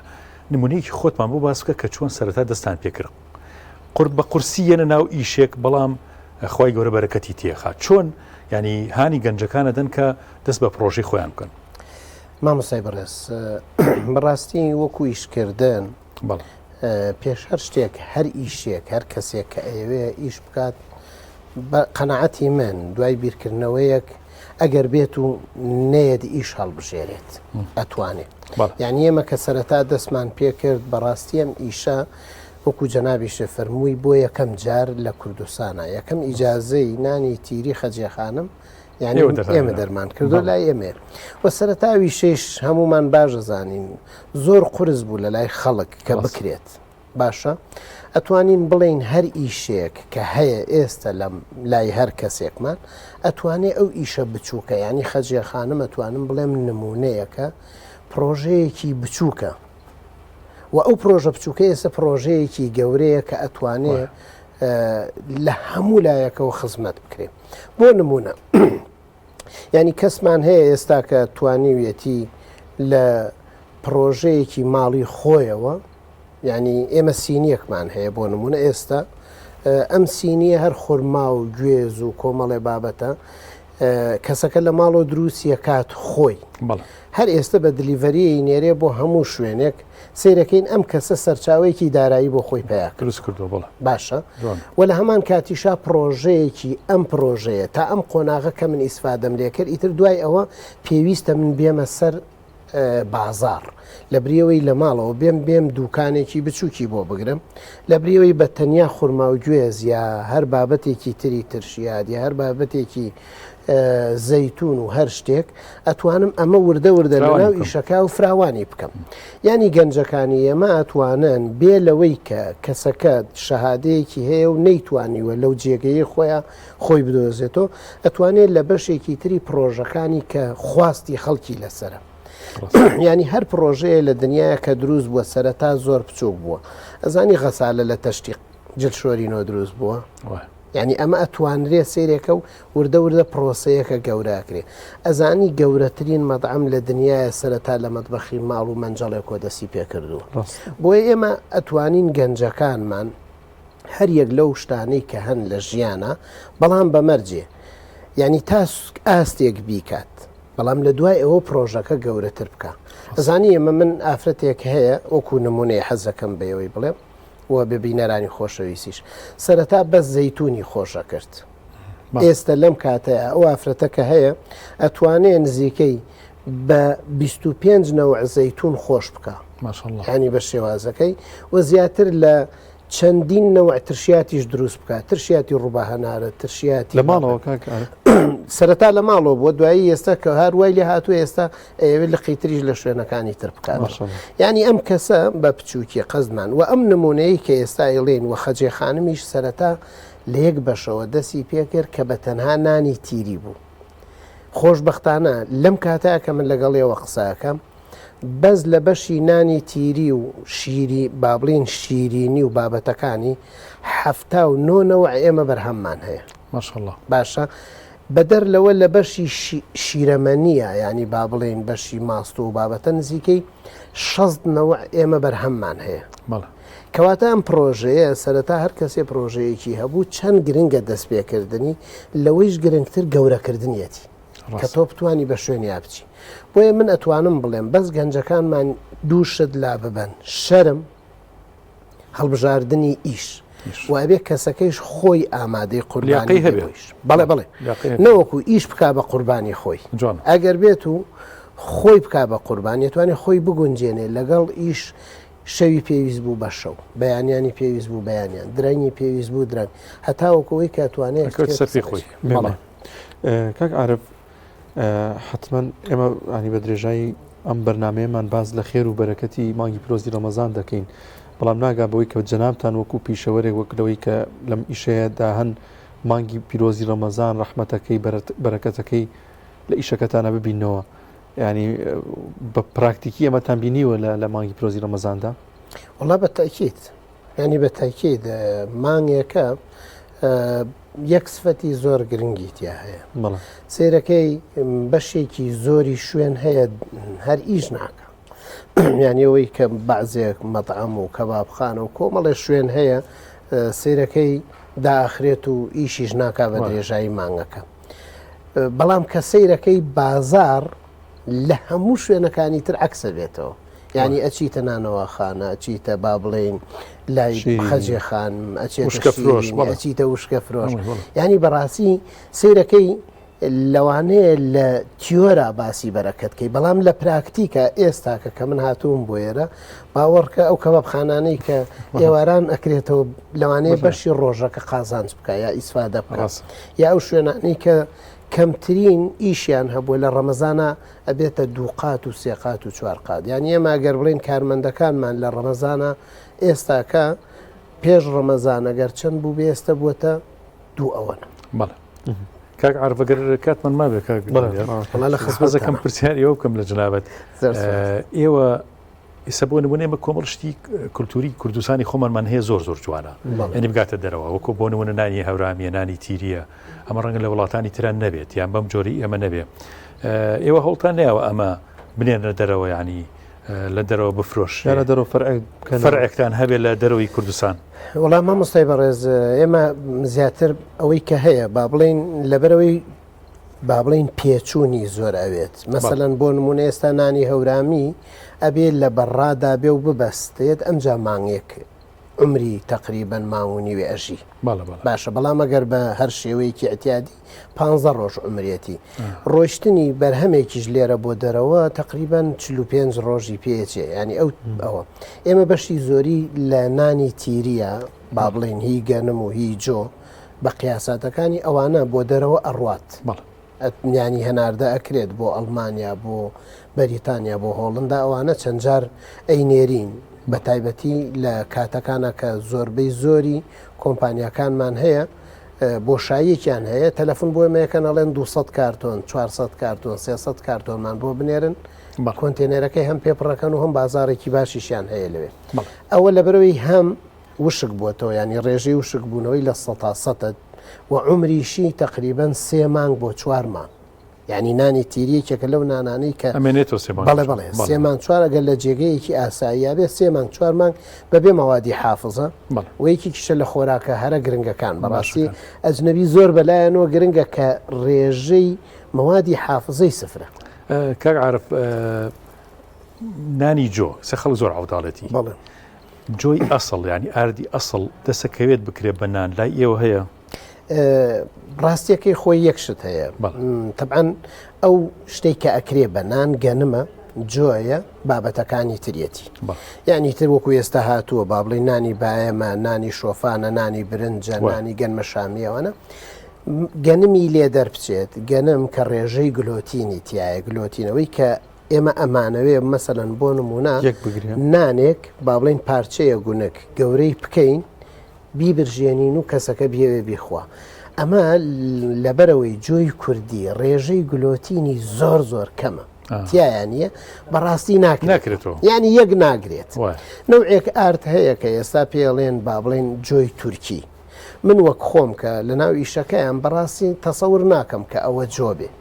تەسەور ناکەم وەکو خۆم و چەند جاری ژووتومە بەڵام وی کە هەیە بە پێ ئەو مواسەفاتەی فەحسی بۆکەن و ئەڵێن ئەمە جۆیە بەڵام بەڕاستی وەکو گەنم نانی لێ تر بەڕاستی ئێمە جۆی چیتایە ئێمە جۆی کوردیمان هەیە با بڵێن خۆمان هەرچەند نرخەکەی 2 قات و نیوی ئەو جۆ تورکیەکەیە با بڵێن ئەگەر ئەم فەردەی بە 30,000 بێ ئەو بە 60,000 70,000 جۆی ڕەشی کوردی ینی کە ئیکەین ناکرێ بە نان بە تێکەڵی نەبێ لەگەڵ ئەو جۆیە ئەو جۆ تورکیە لەگەڵ جۆ کوردیەکە چونکە جۆ کوردیەکە ڕێژەی گلۆتینی زۆر کەمە چونکە گلۆتینیش کە نەبوو یەک ناگرێ مەجبور تۆ بە مادەیەکی تر یەکی پێ بگری ئەویش نابێت بەس ئەتوانرێت مەسەلەن ئەگەر خەڵکی ئێمە بیەوێت تەندروست بێ داوای نانی جۆنەکە مەسەلەن داوای بۆ نمونە کولێرەیەکی بچووکی جۆ بکە یا مەسەلەن داوای سەمونێکی ئەتوانرێت ینی شتی بچووکی لێ ئەکرێت بەو شێوەیە کە ئەمە هەر جۆ بێ بەڵام کێشەیەکیشیە زۆر ناخۆشە ناخۆرە لە نانی هەورامیە تێکەڵەکرێ وابزانمەوەیان ئەکرێ لە هیچیانانی لە هەورامیشە ئەمەی ئەگەر بۆ بینەران و بۆ هەموو لایەک ڕازگۆیانە قسە بکەین دەستخۆش ڕاستی ئەتوانم بڵێم ئەو جۆ تورکیە جۆ نییە ینی کە تێشی بکرێ بەزەوەی ڕەنگەکەی ئەگۆڕێ لە زۆر سپیەوە ئیکا بە تۆزێک خاوەی ئەجینا ئێمە کەنانی پێەکەین ئەڵێن باوەڕ کە سەمونی پێەکەی بە جۆ تورکیەکە وەک سەمونی گەنمەکەی لێ ئیترەمە لەکوێی تایە بڵین وە زەحمەتیشە من وەکو خۆم کە بە پێی سەرچاوە ڕۆیشتوم بە شوێنە ینی شتێک نییە بڵێ وڵی جۆی تورکی جیاوازترە لە کوردی یا جۆی سپی جیاوازترە بە قوترین جۆی کوردی خۆمانە کە ڕێژەکەی زۆر کەمە بەڵام ئەتوانرێ بە کۆمەڵێ شت کە دەستکاری ئەەکەن وەکو با بڵێن تێکەڵاوکردن کە ئەمەش بۆ تەندروستی بۆکو من خۆم پێم باش نییە و بۆیە لێری شۆڵێم کە باش نییە خەڵک بیخوات بەڕاستی. کاک خواستی هاوڵاتیان چۆن چۆنیە لە مانگی پیرۆزی ڕەمەزانە لەسەر بەرهەمەکان بەگشتی ینی زیاتر حەزیان لە چ جۆرە بەرهەمێکە ناوساچی و چیتر ناغورێ وڵی ڕاستیەکەی سەرەتا خۆی لە سەرەتای ڕەمەزان کە دەست پێەکانی تقریبن بە پێی کاتەکان ئەڕا هەرچەنێمە ئێستا با بڵێن دوو خواردن گەیشتمان هەیە وەکو هەموو لایەکەی زانن با بڵێن لە دوای بەرمانگەوە هەمانە بۆ پارشێویش خەڵک هەریەت زۆربەی زۆری خەڵک حەزی سەرەتا لە ناوساجی و کولێرە و ماست زۆرە ینی زۆر خواستێکی زۆری لە سەرەتایە هەتا وەکویتر کە ڕواتە دەی ڕەمەزان و ئەوانە ئیتر دوایەوە شتەکان ئەگۆڕێن بۆ خواردنەکانی تر ینی لەگەڵ لە قەدرا ئێوەشە گۆڕێ ینی شتەکان خۆی ئەوەیە کەسەکان چۆنە مەمەسای بەڕێ زۆر ئەوە نییە خەڵک نەی خواردووە لە سەرەتاوە زۆر عاشقێت ئەگەر دوێنێ تااقەتی لێ نامێنێ دوێنێ لە لای ئێمە ماشەڵڵا باوەڕکە خەڵک لە دەروش هێشتا هەرجێکەکەی ناوە ینی ئەمە بەس خەڵک زیاتر لە ماڵەکان لە شەوەکانی قەدرا زیاتر ناوساجیەکرێ ینی تەوزیعکرێەوە خێر کە چوینە با بڵێن لە 15 بەرەو سەرەوە ئیتر ئەمجا ناوساجی مەرغوبتر ئەبێ ئەم بۆچی بۆ خێر ینی خەڵکی ئێمە ئێستا زۆر جاروای لێ هاتووە کەڵەیە 200 ناوساجیم بۆ بنێرە دوودۆی کەم بەخێر باشە بەڵام سێرەکەی تا ئێستا کولێرە نەبووە خەڵک وازانێ بەسەر ناوساجیەکەی یعنی ئێستاەوە 2-3 ساڵە خەڵگەڵی کاکە با دوو ناوەشکێن و دوو ناوساجی بێ یا مەسەلەن دوو کولێرەیە ناوساجیە ناوەشکێنەیە ئەوە نیە لە ماڵە هەمە چەشنە خەڵک هەیە زۆرتر عربیەک پرسیار زۆر گرنگە ناوساجی چکە چەورە ڕەنگە زۆر نامێنێت چەندێک لە ماڵانە بڵین لە ئێوە یەکڕن چەندێ هەڵی بگرن باش لە سەلاجا بێ لە دەرەوە بێ دەرەوەی سەلاجە بێت خۆی زیاتر یەکشت هەیە با بڵین ئەو مەوادەی کە تۆ ئەیبیتەوە گرنگ شوێنەکەیە ینی مەسەلەن ئەگەر کەسەکە لە ناو نانێنێکە دای بنێ لە ژوورەکەی خۆیان بەلانی کەمە پلەکەی لە سەر و بیستە ئەمە تۆزێک عمری کەمە بەس ئەگەر کەسەکە بیکاتە سەلاجەوە یان ئێمەیسا بۆ نمونەیەک بە جەنابەت بڵێ خەڵکمان هەیە خۆی ڕاتەوە بۆ ئەوروپا زۆر حەزی لە بەرهەمەکانە لە ناوەشکێنە لە ناوساجی بە تایبەتی وەکو جەنابوتە ئێمە بۆ یەکەی نەزەرفەوە کەپسیەکەین خۆشی کاتە فلێزەرەوە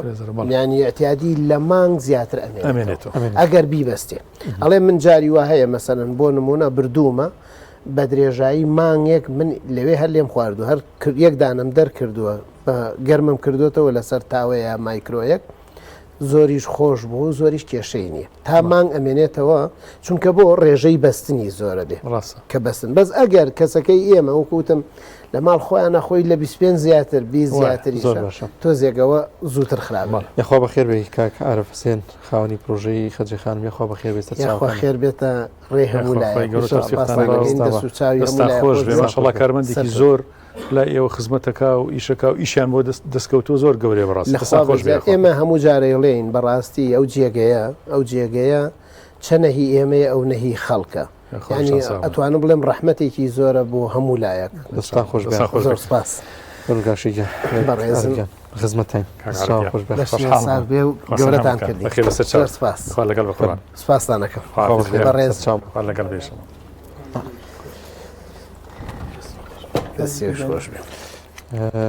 باشیان چی لای بابەتی دومی بەرنامەکەمان باسکردن لە ئەو خواردانەی کە لە پاشێوە گرنگە گرنگی پێ بدەین و هەر ئامی شەو پێویستە دوای بەربانکردن چی بخۆین چی نەخۆین ینی گرنگی ڕێنمایەکان چین بۆ تەندروستیمان وەک لە پێشەکی شاماژەمان پێکرد کەسانێگەن دەیانەوێت کێشی خۆیان دابەزن بە تایبەتی لە مانگی پیرۆزی ڕەمەزانە هەر ئێوە کێشی برسبێت بەس خۆ بڕا ناکەم کێشی زیاتکە شیرینی نایڵێت قەڵەتەکات کەخشێک هەیە پارشێ و ناکە ئەوانە کە ئەیانەوێت کێشیان دابەزن پارشێ و ناکە بەڵام دەوانێت بە پێچوانەوە بێ حتمما میوانەکەمان باز لەوە دەکات و کەسانشی کە دایانە کێشیان داوەزن دەکرێت پارشێ و ئەنجام دەن بەڵام چی بخۆن لە پارشێەوە ئەوە کە گرنگە میوانەکەمان ئامادەیە بە خێراتنی بکەین دکتۆر محەممەد جەباری گیان فەرموو عەلەیکە السەلام یخوا بەخێر بێ سەر چاومە بەخێر بێ ڕاستەخۆ لە بەرنامەیە خوا بەخێر بێ بەخێر باشی بەخێر بێ یخوا باشە تۆ لێرە دایشازەکەم زیکی دکتۆری خزمەتان بەخێر ژیانی خوا بەخێر بێ سەرهەردوو باشە چامان قوربان ئێمە هەر لە ڕەمەزانە بە خزمەتەکەین نزای بەخێر بێخوا سەرێز دکتۆر محەممەد جەباری پزیشکی پسپۆری بواری خۆراک ئەم تەوەرە لەگەڵمان دەبێت باز لە گرنگترین ڕێنمایەکان دەکات بۆ تەندروستێکی باش لە مانگی پرۆزی ڕەمەزانداەوە گرنگترین و خواردانی کە پێویستە بیخۆین لەم مانگەدا کە دکتۆر یەخوا بەخێر و دووبارە سەرد و چامان ڕۆژی ڕابردوو باسمان لە بەربان کرد ئێستا گەر باز لە دوای بەربان بکەین تاوەکو پارشێ و پێویستە چی بخۆین چی نەخۆین بۆم باسکەین بەناوی خۆی گەورە و میێرەبان خۆمان داواکارین لە خۆی گەورە ئینشاءڵڵا ڕۆژی مانگی ڕەمەزان و تاعات و عیبادەت لە هەموو لای قبول بکەین ئینشاءڵڵا. خۆراک ئەتوانین ڕەمەزان وەکو زۆر جا باسمان کرد بەخوا ئەم دووسێ بەرنامەی هەر باسمان کرد ڕەمەزان دەست یعنی وەرچەرخانێکی گەورەیە بەڕاستی بۆ ئێمە بۆ ئەوەی بتوانین نیتر ژیانێکی تەندروست خۆراکێکی تەندروست هەڵبژێرین بەڕاستی و ئێستا من لە شوێنێکی تری شەهرە بەرنمەیەکمە بوو سەباسی ئەوەمان کردیانی هەندێک شت هەیە بەڕاستی لە سەبارەت بە تازە لە سەبارەت بە ڕۆژووبوونی سەر بە ڕۆژووبوون بووە بە ترێند لە دنیای زانستا بەڕاستی یعنی لە دنیای زانست ئێستا بووە بە بابەتێکی گەرم لە توێژینەوەکانە زۆر باسەکرێ بەڕاستی بۆیە ئەمەوێ ئەوە بڵێم دوای زۆر بابەتم خوێندەوە لەسەر مۆزۆعی ڕۆژوو بوون ئەوە بڵێم کە ڕۆژوو گرنگە بۆ خۆپاراستن لە دوایە یعنی بابەتێکی زۆر گرنگە بۆ ئەوەی بتپارێزیێ لە ئایندەیەکی درەنگا بەڕاستی لە ئایندەیەکی دوورە بارەکەڵڵاو فیک ماوس بۆ لەبەر ئەوەی ڕۆژوو نەخۆشیان نەوتووە یعنی ئەم قسانی کە ئێمە ئێستاییکەین سەبارەت بە ڕۆژووبوون کەوترا تۆ نەخۆشی عەزێت نەبێ قسەکان جیاواز یعنی یەکێکی نەخۆش دەرەچێت لە قاڵبی مۆزۆعی ڕۆژووبوون من كان منكم مريضا أو على سفر فعدة من أيام دەری کرد ماوەسە فموضوعی نەخۆش دەرچوو لە بابەتەکەیە لە قائمەی ئەم ڕۆژووبوونە ئەم قسانەی کە ئێمە یکەین بۆ ئینسانێکی تەندروستە بەڕاستی و ئێستا توێژینەوە زانستیەکان و باسی کەوتم باسی ڕۆژووبوونەکەن لەوەیە دەریان خستووە کە بەس کافی نییە بەس بەڕەمە ینی فترەیەک محدد لە ساڵەکەیە بە ڕۆژووبی وەینەما ڕۆژوو ئەبێ شێوازێک بێ لە شێوازی ژیان تەسەوڕەکەن ینی تەسەوڕ کە ئیسا هەموو توێژینەوەکان ئەڵێن ئەبێ ڕۆژووبوون شێوازێک بێ لە شێوازی ژیان سە بۆ باسیەکەین بۆچی شێوازێک بێ لە شێوازەکانی ژیان بەڕاست بۆ لەبەرەوەی لەش قابلیت و قدرەتی بەم شێوازەیە کاتێک کە تۆ پارشێوەکەی مرۆڤ اعتیماد دەکاتە سەر شەکر لە شایە بۆ سەرچاوەیەکی وەزگوزە کە ئێمە ئەڵین شەکر باسی چیەکەین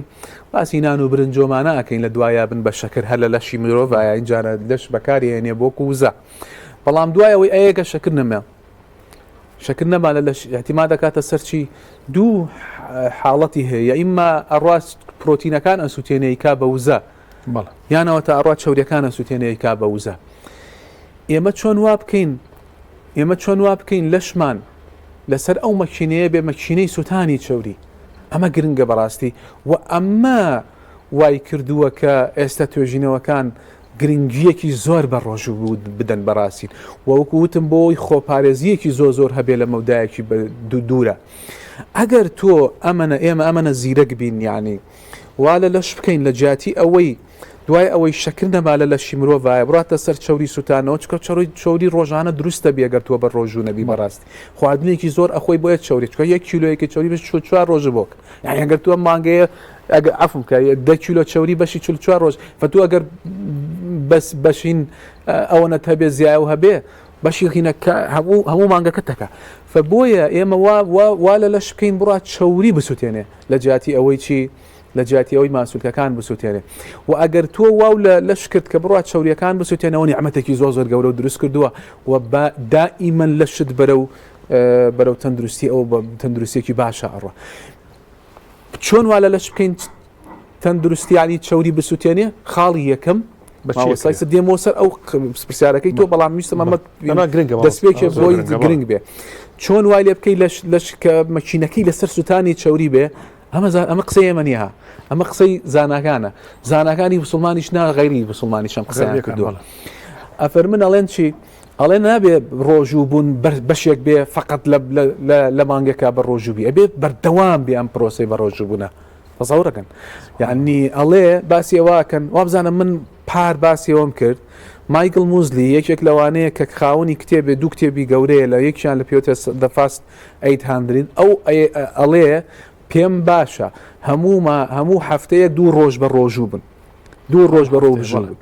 و لە کتێبەکەیشا وەکو باشم کردن ساڵی پار بەبیرمە وتم لە کتێبەکەی وتێتی ئەگەم چونکە مسلمانانم بینی سەرەکەم وەکو عیبادەت ڕۆژی دووشەمان و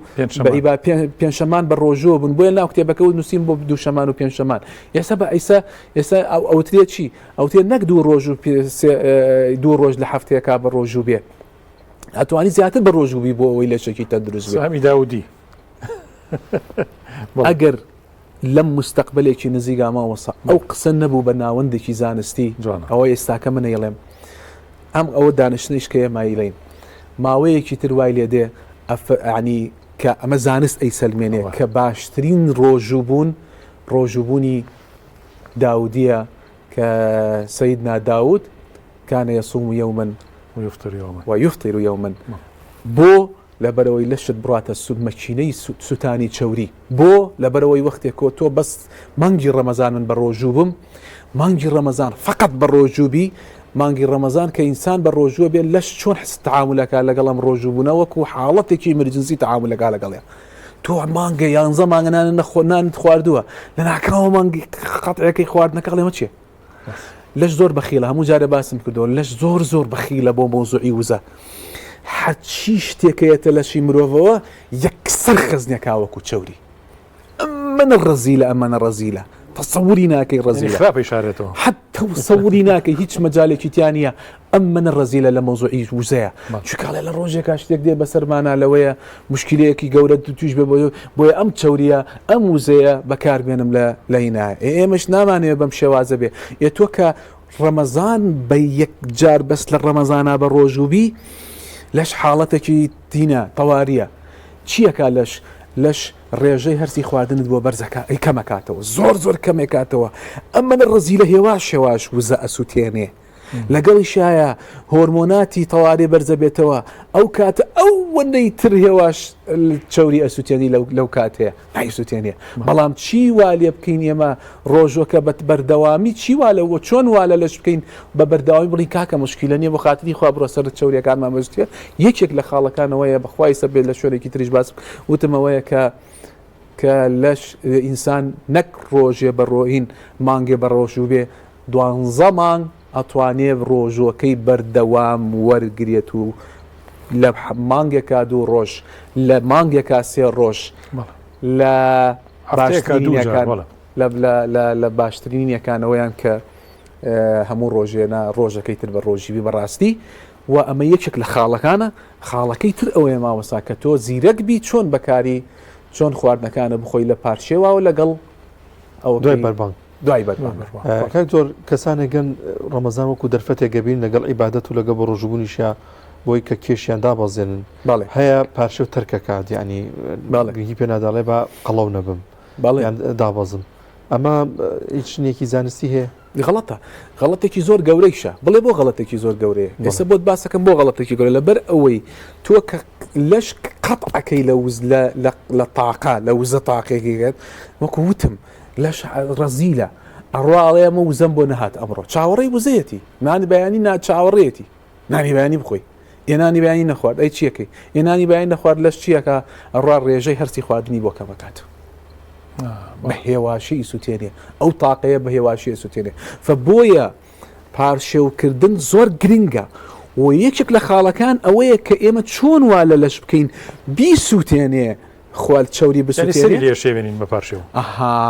چۆن وای لێ بکەین بیسووتێنێ خواردنەکە وتمانێکی خاڵی یەکەم ڕۆژوبوونێکی بەردەوام خاڵی دووەم لە بەربانە چی بخۆی ناکا بڕۆی پێشینان خواردنەکە دەستکەی بە پاقلەوە خواردن و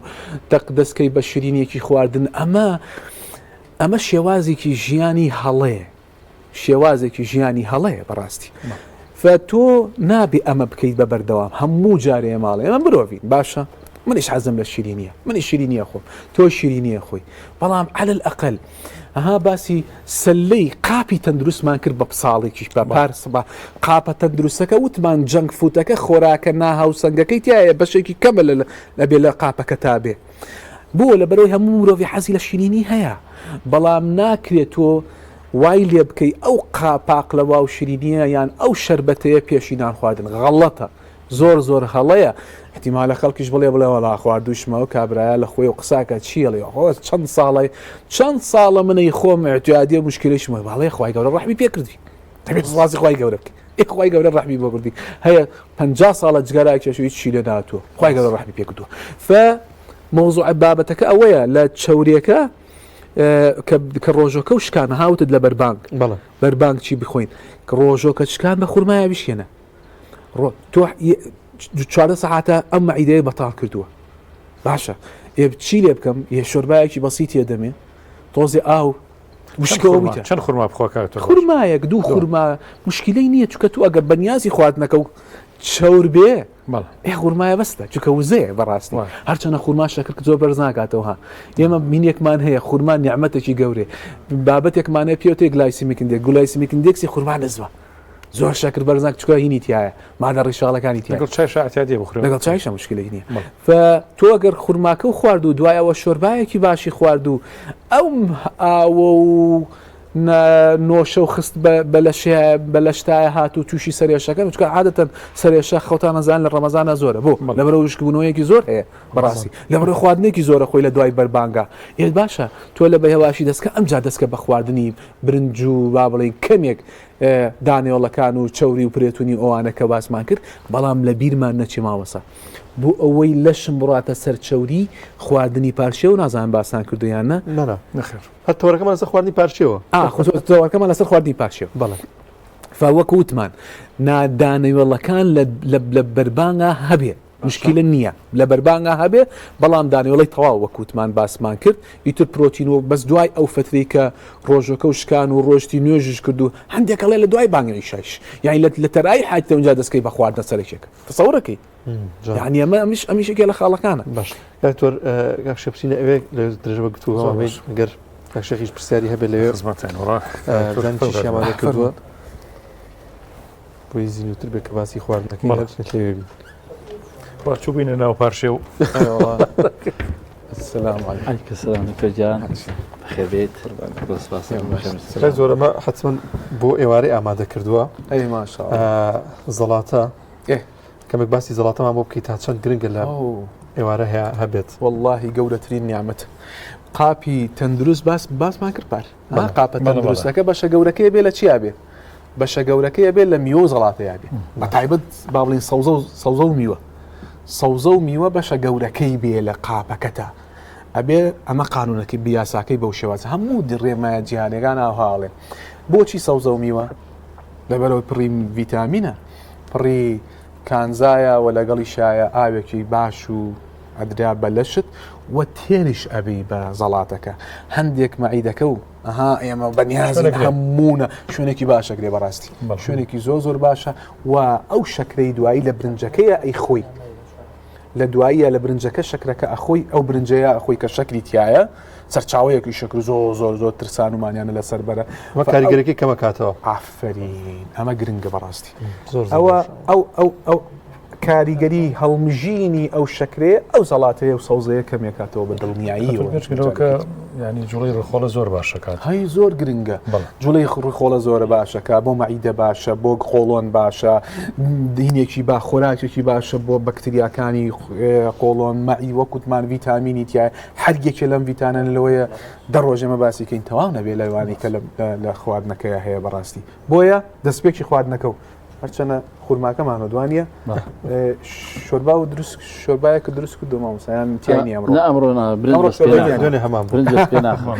ئەمڕۆ تیای نییە دارحاڵ شوربایەکە بێت تۆزێکە ها مەعیدەی ئیسراحەتی پێ بکات و ئەم جا زەڵاتەکە دروست بخۆیت و باڵێن سەوزە و زەڵاتەکە بخۆی لێراکەیە ئەم زەڵاتەیە ئەم جانان مەخۆ یاساکەی وا ئەڵێ هەرچەنە ئێوە تەحمل ناکەین نوێش بکەین باشترێک نوێش هەندێکەڵێ دوای تەرایح بالمناسبە بەڵام کەس ناگێتەوە مەوزوعە بەڵێ کە عەلەقەل نوێژەکەی نوێژی مەغریبەکە و بکەی ئەم جا دوایی ئەوە دەستکەی بە نان خواردنە سەرێکێکەوە سەرکیەکەی تر برنج و فاسولیاش بخێنە برنج و فاسولیا بەڵام برنجەکە هیچ مەجالێکی گرفتێکیان نیە برنج و فاسولیا بێ ساوەرە قەرە خەرمانە بەس برنجەکە کەمتر برنجەکە بۆ لەبەرەوەی شەکر بەرز ئەکاتەوە ئەمە شەکرەکەی کەمەکاتەوە اینجا شەکرە خودی برنجەکە گەر چەودی لەگەڵا بێ کەمترە ئەو کەمێکاتەوە ئەو کەمێکاتەوە ئەوان هەمووی کەمەکاتەوە شەکرەکە بە کوی بابەتەکە ئینشاءڵڵا پرسیارێکی ئامی خەڵک بکەمە ئەگەر شێر ئەوترێ ئەم پزیشکانە زۆر خواردنیان لێ قەدەغە کردووی ناوێرین دەستبەرین بۆ شتێک وایشتی وا ئەبێت والله هیچمان لێ قەدەغە نەکە تەسەور ناکەی حتا ئێمە ئاڵین قاپە تەندروستەکە وتمانە میوە خراپە وتمان سەوزە خراپە مامۆستا نەخێر وتمان نیسک و نۆک و لۆبیا و ماش و فاسولیا و هەچی نیعمەتەیە خراپە زەمی چیان نەکردو زەمی گۆشمان کرد زەمی چیمان کردووە زەمی ئەوەمان کردووە ئەڵێندا زیادە ڕەوی مەکە لە خواردنەکەیە ئەشەدوو زەمی ئەوەمان کردووە ئەشەدوو تۆزێک ئەم شەر زەمەکەی چۆن چۆنیە ئەڵێن ئەمە پێوتریە حتا لە قاپەکەی ها نازانم میشانمدا بە ئۆزانم پار لێرێ خۆشتان ئەڵسان کرد وتمان پێوڵێت جەنک فود جەنک فود یعنی خواردنیەکی بێکەڵک ئێ باشە خودی خۆی ناوی بێکەڵکە ئێبا بەشێکی کەم بێ لە ژیانتە ئێمەریشەی خۆم هەمومانی خۆی خواردنە بێکەڵکەکان هەموو مرۆڤێک ئەی خوا بەڵام هەتا بتوانی کەمی بخۆی هەتا بتوانیش دوای خواردنەکە بیخۆی ئەمە گرنگە ماوەسا خۆم ئەمە سجێ بگەێنە بۆ خەڵک ڕەجاءن با بیگەین شیرینی پێشی نان خواردن مەخۆن شیرینی پێش نان خواردن لە قاوڵتیان نەخورێت کارە ساتە خراپە لە قاوڵتیا بخورێ ئەگەر حەزت لێبوو لە دوای نان خواردنەوە بیخۆ تۆزێ کێشەیەکی نانە کێشەیە بێ بەس کەمتر چەندێک کاتمانەوێ بۆ ئەوەی فێری خواردنێکی تەندروست ببین یعنی ئیسا ڕەنگە لە ئەوڵە ناڕەحەت بێتەوە ئەوە خۆت بڵێتۆ لە هەندێک چەند ڕۆژێ بێت چەند مانگێ بێت چۆن ڕایت ئایا کە ڕاحاتی طبیعی بیتەوە ئاساییە بیتەوە واللهی مامۆستا پرۆسەی چاکسازی قورسە زۆر قورسە پرۆسەی چاکسازی قورسە زۆر قورسە هینی ئەوێ ئەمە دە بەرنامەیە و چەند بەنامە هەموو ساڵێ چەند بەرنامە ئەڵقەمانەوێت سی حەڵقەتانەیە هەموو ساڵێ ئێمە بانگەکەن هەموو ساڵ ئێمە لە تەلەڤیزیۆنی ترەوە باسیەکەین قورسە خودی خۆی قورسە بەڕاستی قورسە بەڵام هەرە بێ بیکرێ لە پێناوی چیە ئینە لیبەدەنیکە عليك حق لە پێناویەوەیە بەڕاستی ئێمە بێ حەقێکە بێ بدینەوە لەشمان چۆن سیارەکە و ڕۆنێکی باشتێکی بنزینێکی محەسەنی باشتێ بکەیت ئێمەش قەیچێکە بابینەکەی بنزینەکەی تێک یخۆ ڕۆژی وای شەیە زۆرە خۆی لە مشکلەی نییەمە بەڵام ئاگادار بە چی هەڵە بژێری بەڕاستی بەو شێوازەیە هەمووی بەرە باسکرا بەڕاستی لە هەموو بەرنامەکەی لەو نەخۆشیانەی کە خەڵکی زۆر لێ ترسێ شێرپەنجێ لە ڕۆژی جیانی بەرەنگاربوونی شێرپەنجە دەمە بەرنمەیەکمانە بوو پزیشکێکی بوارە ماژی بەوە کردیانی یەکێک لە سەبەب ڕئیسەکان لە ئێستادا خواردنە یانی تۆ ئێمە هەمومان لە ناخەوە ئەترسین یا باسی شێرپەنجەیەک سەر ترسێک دامانەگرێ پێویستە بە خواردنەوە کۆ خواردنێکی تەندروستە بێت شەڵا بە دوورەبی لەو نەخۆشی دڵنیاییەوە شێرپەنجە مەڵتی فاکتەرە یعنی خودی خۆی بەس خواردن نییە بەڕاستی شێرپەنجە لەوەیە جەنەتیک بێ لەوەیە بنزین و لەوەیە دووکەڵە لەوەیە ئەنوا و ئەشکال هەمووی یەک ئەگرێت لەگەڵ خواردنەکەی اینجارە ڕاستی ئەو کاتت مەوزوعی شێرپەنجە دروستە بێ جگە لەوە خۆراکێکێک بەشێریەکێ لە پایەکانی لە شاغیە ئەبێ پایەک لە پایەکانی لە شاغی ئاگامان لێ بێ خواردنە و خەیچەکە تۆشە تواگەرنامین بەزیرەکی و نانی خۆشت بخۆ و عاقڵانە بزانە چی ئەخۆیت و بۆی لەشێکی تەندروست بێ بۆی مثالێکی بەهێزبی بە تااقەتبی چکە ماوەسا هەموو جارێ ئەمەش باسیەکەین ئەگەر تۆ تەندروستی بۆ من باش ماوەسا تەندروست بێ بۆ من باش ئێمە هەمومان تەندروستبی بۆ کۆمەلگاکە باشترە کۆمەلگایەکی تەندروست هایلی نەخۆشە هەبێ مشکلەیە یعنی تەسەور کە لە کۆمەلگاکەتە نەخۆشە هەبێ یعنی بودجەی حکوم ینی بودجەکە بێت سەرف کرێ بۆ نەخۆشەکە ئیدەن چەنێت تەندروست بێ ئەوەنە سوودەکەی ئەگەڕێتەوە بۆ کێ بۆ عام یعنی سوودەکەی ئەگەڕێتەوە بۆ گشتی بالمناسبە ئەمانەش گرنگن بەڕاستی ئەو بەهاراتانە بەهاراتێکی ئامینە مەطبەخیەن لە مەطبەخە بەکارێنێ هەمووی دژە ئەکسدەیە بەڕاست هەموو دژە ئەلتیهابە یعنی ئەوانەیش بەڕاستی گرنگی خۆیان هەیە ئەبەس ئەشهدوا من لەگەڵ ئەم شەربەتەیانی ڕاست پۆستی بەرنامەکەمانەوە بێ بوونی هەبێت عادی دەستی خۆش بیاخۆ بەس بەڵام چی پێڵێن لە جاتی ئەمە ماستاوەتانی بەکاربیێنی باشترە باسی ئەو پاشەو بۆ بکەم وەڵامی ئەو وەرنەگر کەسانێک هەن یانەوێت ئەم ماگە بۆ دەرفەت وەربگرن بۆ دابەزانی بۆ دابەزاندنی کێش چی بکەن هەر لە بیدایەت و لە ئێوارە بەربانک دواتر تاوەکو گاتەوە پارشەوە ئەی بەس مانگی ڕەمەزانیان بەردەوام بین ینی هەنێکەزێ ئەمە بە دەرفەت دەزانێ دەست پێ بکە لە ڕەمەزانە دەست پێ بکە ئەمیان مهمە ئەگە گۆڕانکاری بێ لە ژیانە بەڕاستی زۆر گرنگە ئەبێ ئەمە کەم کات برنج ئەمە لابە بۆ لابم ئەوانە لابن ئەمە کەم کاتەوە ئەوە برنجەکە کەم کاتەوە بیخوا بەس کەمی کات بیخوا پڵاو پێشی ڕەمەزان دوو قاپی خواردووە بیکا بە نیوە قاپێکی خواردەوە بیکا بە نیوە باشترە نیو قاپی خواردەوە نە بە چەوری باشترە بە چەوری باشترە ڕۆنەکە لەگەڵ برنجەکە بێ هینی کەمترە هەڵمژینی شەکرەکەی کەمترە بێ یا ئەگەر ڕۆنەکە بە برنجەکە بە ڕۆنێکی خۆماڵی دروستکەی باشترە لەوەی برنجەکە خۆی بە پڵاوەکە زەدی کاشە بێ هەر باشتر زەدی کاشە باشتر ئەمە کەم کاتەوە ئەگەر قاپێکی برنج والله زۆر ئاسانە دابەزانتش والله ئیسا ئێمە دێن بەلای ئێمە مەسەلەن ئێمە ئێمە بەس ڕێنماییەکە نیچی ترها کە دێن بەلای ئێمەڵین ڕێنماییان بۆ بکە بۆ دابەزاندی بەس ئیرادەیەوێ والله ئیرادەیەکی زۆر گەورەیە بۆی کێش دابەزێنین کە زۆر قورسە بەڕاستی والله باسی ئەوشمان کرد ڕات ڕێژەی قەڵەوی زیادە بێ ئەی ساڵ بە ساڵ یەک توێژینەوەی گەورەمان کردووە پێوترە کۆلابریشن توێژینەوەیەک بۆ 2050 چەندی قەڵەویزی ڕێژەی قەڵەوی زیادە بێ وەکارەکەی چێەوەی بکڵێ و کۆنتترۆلمانە ئیسە من باسی ڕێگاکانی دابەزانی چێش بۆکەم یەکێکیان خۆراکە ئەو کاینتری چییە؟ دەرمانە لەگەڵ ئەمەلیاتە ئەگەر خواردن تۆ ئیرادە و نەبێ ببوورێت ئەگەر ئیرادە و نەبێ بۆ ئەوی کێشت دابەزێنی ئەگەر خۆمە ئیرادەم نییە بکێشم دابەزێنم چی یەکەم دەرمان یان دەرمانیش ئیسفادەی نەبوو ئێمە مەجبورە ڕاچیەکە قارسی مەعیداکە ئێوە قارسی ئایا من پرسیارەکەم و جارێ بۆ هاوڵاتێنی خۆمە ماوە ئەڵێم قارسی مەعیدەکەی وای لێ کردی کێشت دابەز یا کەمکردنەوەی خواردنەکەی وای لێ کردی کێش دابەزی خواردەکەیە ڕەحمەت لێ ئەگەر ئیرادە هەبێ بۆ ئەم مەعیدە جوانە بڕی ئەو خواردنەکەم ناکەیتەوە هەر بە تەجروبەیشانی جنابتان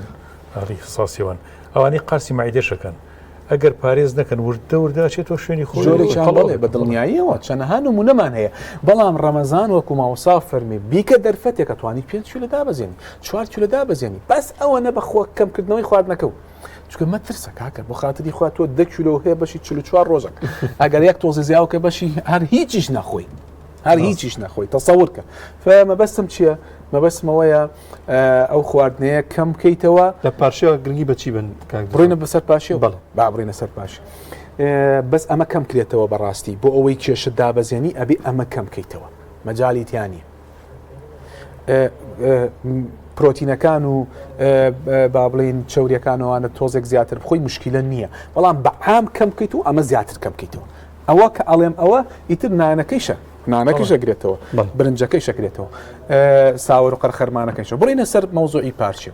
و زۆر پێنج خولێک بەیەک لەحزە بە دقەیە بۆ تەواکە گرنگە لە پارچێوە بۆ پاشێ و گرنگە باسمان کرد لەوێ تۆ بدێ بۆی مەچینەکەت بڕاتە سەر چەوری سووتانن نەڕاتە سەر پرۆتین سووتانن وەکوتەمە تا 12 ڕۆیتر لەشتە ڕاتە سەر چەوری دوو ڕێگای هەیە یما چەوری سێما پرۆتینە سوێنە وایە باشە چۆن وایلەکەی بڕاتە سەر چەوری وتمان ڕۆژوویکی بەردەوام بوون خاڵی یەکەم خاڵی دووەم وەرزشێکی بەردەوام بوون خاڵی سێم پارچێ وتبا چەور بێ لەگەڵ پرۆتین بێ شەکر کەم بکەیتەوە واتە ئەگەر پارچێ و برنجت خوارد 3 کەوچ برنج 4 کەوچ برنج خۆیسان دەکەس قسەمان پێکە بە پێی شخصەکەیە ماوەساکڵێم 3 کەوچ بخۆ یەک 80 کیلوە جیاوازە لەگەڵ منە مەسەلەن بۆ نمونە 68 کیلۆ یەک مەسەلەن بۆ نمونە 100 کیلۆیە لە 4 کەوچ برنج ناکرێ ئەو بۆ ئەو ناڵێم 4 کەوچ بخۆڵێم یعنی برنجەکە و تۆزێک کەمتر بکە بەڵام لە پارشەوە هەرمەی هێڵەیان زۆر کەمیکە ئەی چی بخوا باشە بۆ بورە خوارەکەم پێشتە ئەی چی بخۆین باشە لە پارچەوەکەیە لە پارچەوە ئەتوانین پرۆتینەکان وەکوی تر سەرچاوی پرۆتینەکان گۆشتەمەنەکان نییە کوڵاویش بێت حرفەرین سەرچاوی پرۆتینە تەواوە ئەی سەرچاوی چەوریەکان چییە؟ هەر گۆشتەمەنیەکان و دیسانەوە کێرە و قەیماغ ئەوانە بەس بە نانی کەم و لە بیرمان نەچێت مۆزوعەکە نانەکەی یانەوە تا خۆ ئەشتێکی تیسیش بۆ بڵێم قەیچەکە خورما ڕۆنیە بەڵام پڕی هێلکەکەیت و بیر خۆی بە ڕۆنی خۆماڵی دروستیکەی شکرە نەبێ ئەستن شکرە خۆی هاوتم نەخۆشی شکلە دەرکەین لە مۆزوعەکە ئەو قسەی بۆوان نییە ئەو قسەی بۆوان نییە خورما زۆر ژینت بەرز ناکاتەوە ئەگەر چاوریەکی ڕۆنی خۆماڵی تیابێ و لەگەڵ هێلکەی تیابێ قەیچەکە چ مشکلی زۆر باش مشکلی نییە دەست خۆش بکات دیار پێشتان کەوتم بوو لە خزمەتانە دکتۆر گیان دەست چاو خۆش بێمە لێرە خواپیز لە جناب بکەین زۆر سپاس بۆ بەڕێز دکتۆر محەممەد جەباری پزیشکی سپۆری بواری خۆرەیە خوا بەخێر بێ ئێمە بەرنامەی ترمانە بێت لەگەڵ جەناب تا مانوتەکەینەوە ئینشەڵا گەورە پاداش باتەوە دەست خۆش بێ خوا لەگەڵ بێ دەست چاو خۆش لەگەڵ بێ سلامت بیا عەزەتی کێشە باشە گیان کاتی دوعاکانە زۆر بە کورتی بن یەک کۆمنت بم لەسەرەوەی دکتۆر ئەحمەدی شافعی ئەنی شتێکی زۆر جوانی بود ئێمە زۆرێک لانێ دوعامان قبول نەبێت ئاماژەی بۆ کرد لەو دنیا ئەبێتە باعیسیەوەی کە زۆرێ لە گوناحەکانمان بسڕێتەوە ینی ئمە شتێکی زۆر جوان بوو تا ئەزەبانی من خۆم نەمبیست و سەرنجی تۆ چی بوو لەسەرەوەکە کە پێش بچی لای دوعاکان ئەو فەرمایشتێکی زۆر جوانە ماوەسا فەرمووی ینی دوعا بێخەم بین لەوەی بەردەوام دوعا بکەین چکە دوعا ئیلا هەر قبوڵە یا لەم دنیا یا لەو دنیا یاخوا بۆتە گۆڕێ بەو شتی کە بۆ تۆ باشە ینی من داوای دوعایەکی معەنەکەم ڕەنگە ئەو شتە بۆ من باش نەبێت خۆی زانێ خۆی گەورە خۆی ئاگدارە ئەو شتە بۆتە گۆڕێ بە شتێکی تر تۆ نازانی ئەمە نەتیجەی دوعاکەتە کە گیرا بووە دەست چاو خۆش بێ من کۆتایی بە بەرنامەکە بێنم ئازان خۆشەویستانمان بەم شێوازاتنە کۆتایی بەرنامی گوڵستان لە دووەم ڕۆژی مانگی پیرۆزی ڕەمەزان بە دوعاکانی کاشێخ کۆتایی بە بەرنامەکانمان دەهێنین بەخواتان دەستپێرین خواتان لەگەڵ بێت دەست خۆش بکات دەنەرگە وسلامت کایخۆ بسم الله الرحمن الرحيم الحمد لله رب العالمين والصلاة والسلام على سيدنا محمد وعلى آله وصحبه أجمعين يا ربنا لك الحمد كما ينبغي لجلال وجهك ولعظيم سلطانك إلهنا ربنا ظلمنا أنفسنا وإن لم تغفر لنا وترحمنا لنكونن من الخاسرين اللهم لا تجعلنا مع القوم الفاسقين واجعلنا من عبادك الصالحين الفائزين برحمتك يا أرحم الراحمين يا ربي خوايشان لم تنجي مغربو لنزيك بونا ولا آوابوني خورو لكاتك كنزيكي بربان يا رب لتبارينوا رجو كان من لي قبول بك وعفو من كام هداية من زياتر بدا مناڵە كان من محفوظ كلا دنيا ولا قيامتا هدايتي دايكو باوك كان من بيا رب العالمين عاقبة خيريان كا سقام گیریان کە لەسەر دین و ئیمان ئەگەر لە ژیانە ماون ئەگەر وەفاتیشیان کردو خۆ ئەلیان خۆش بە لەگەڵ مردووی مسلمانان یا ئەرحەم الراحیمین دەرەجاتیان بەرزکەرەوە لە بارزەخ و لە قیامەت و لە بەهەشتا چکەوانی کاچنە بەرزەخ بە دوعا و بە چاکەیەکە کە سوکاریانە خەڵک بۆیان ئەنێرێت ئینشاء الله پلەپایە و مەقامیان بەرزە بێتەوە لە بەرزەخ و لەو جیهانەیە مەقامی زیاتر وەرەگرن شوێنی زیاتریان دەسەکەوێت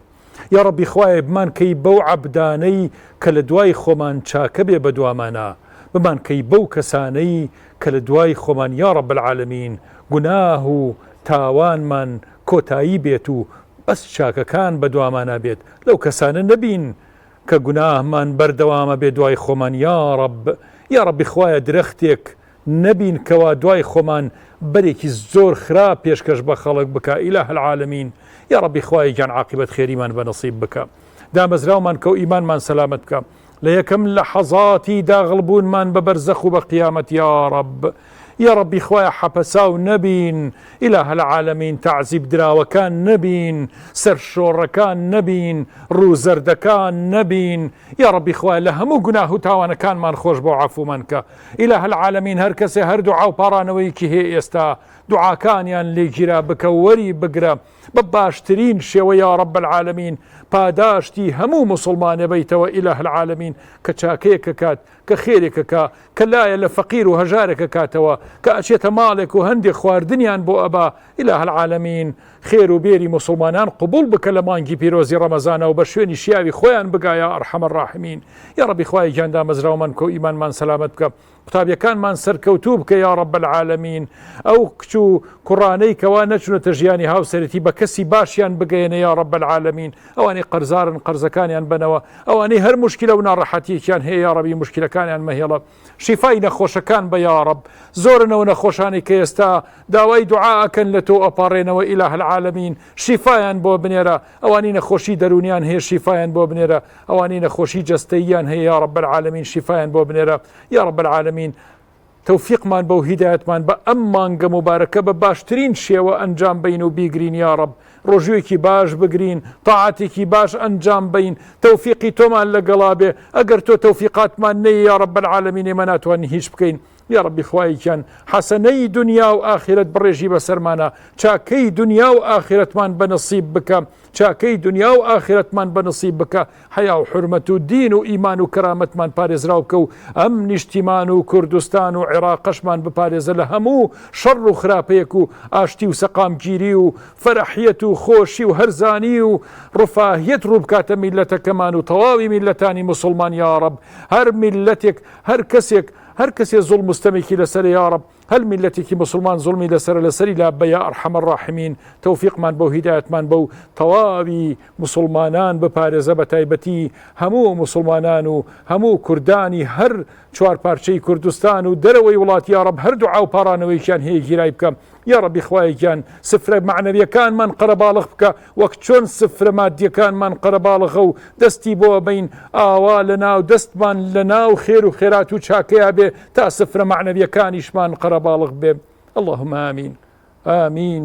آمين يا مجيب السائلين ويا أرحم الراحمين سبحان ربك رب العزة عما يصفون وسلام على المرسلين والحمد لله رب العالمين والسلام عليكم ورحمة الله وبركاته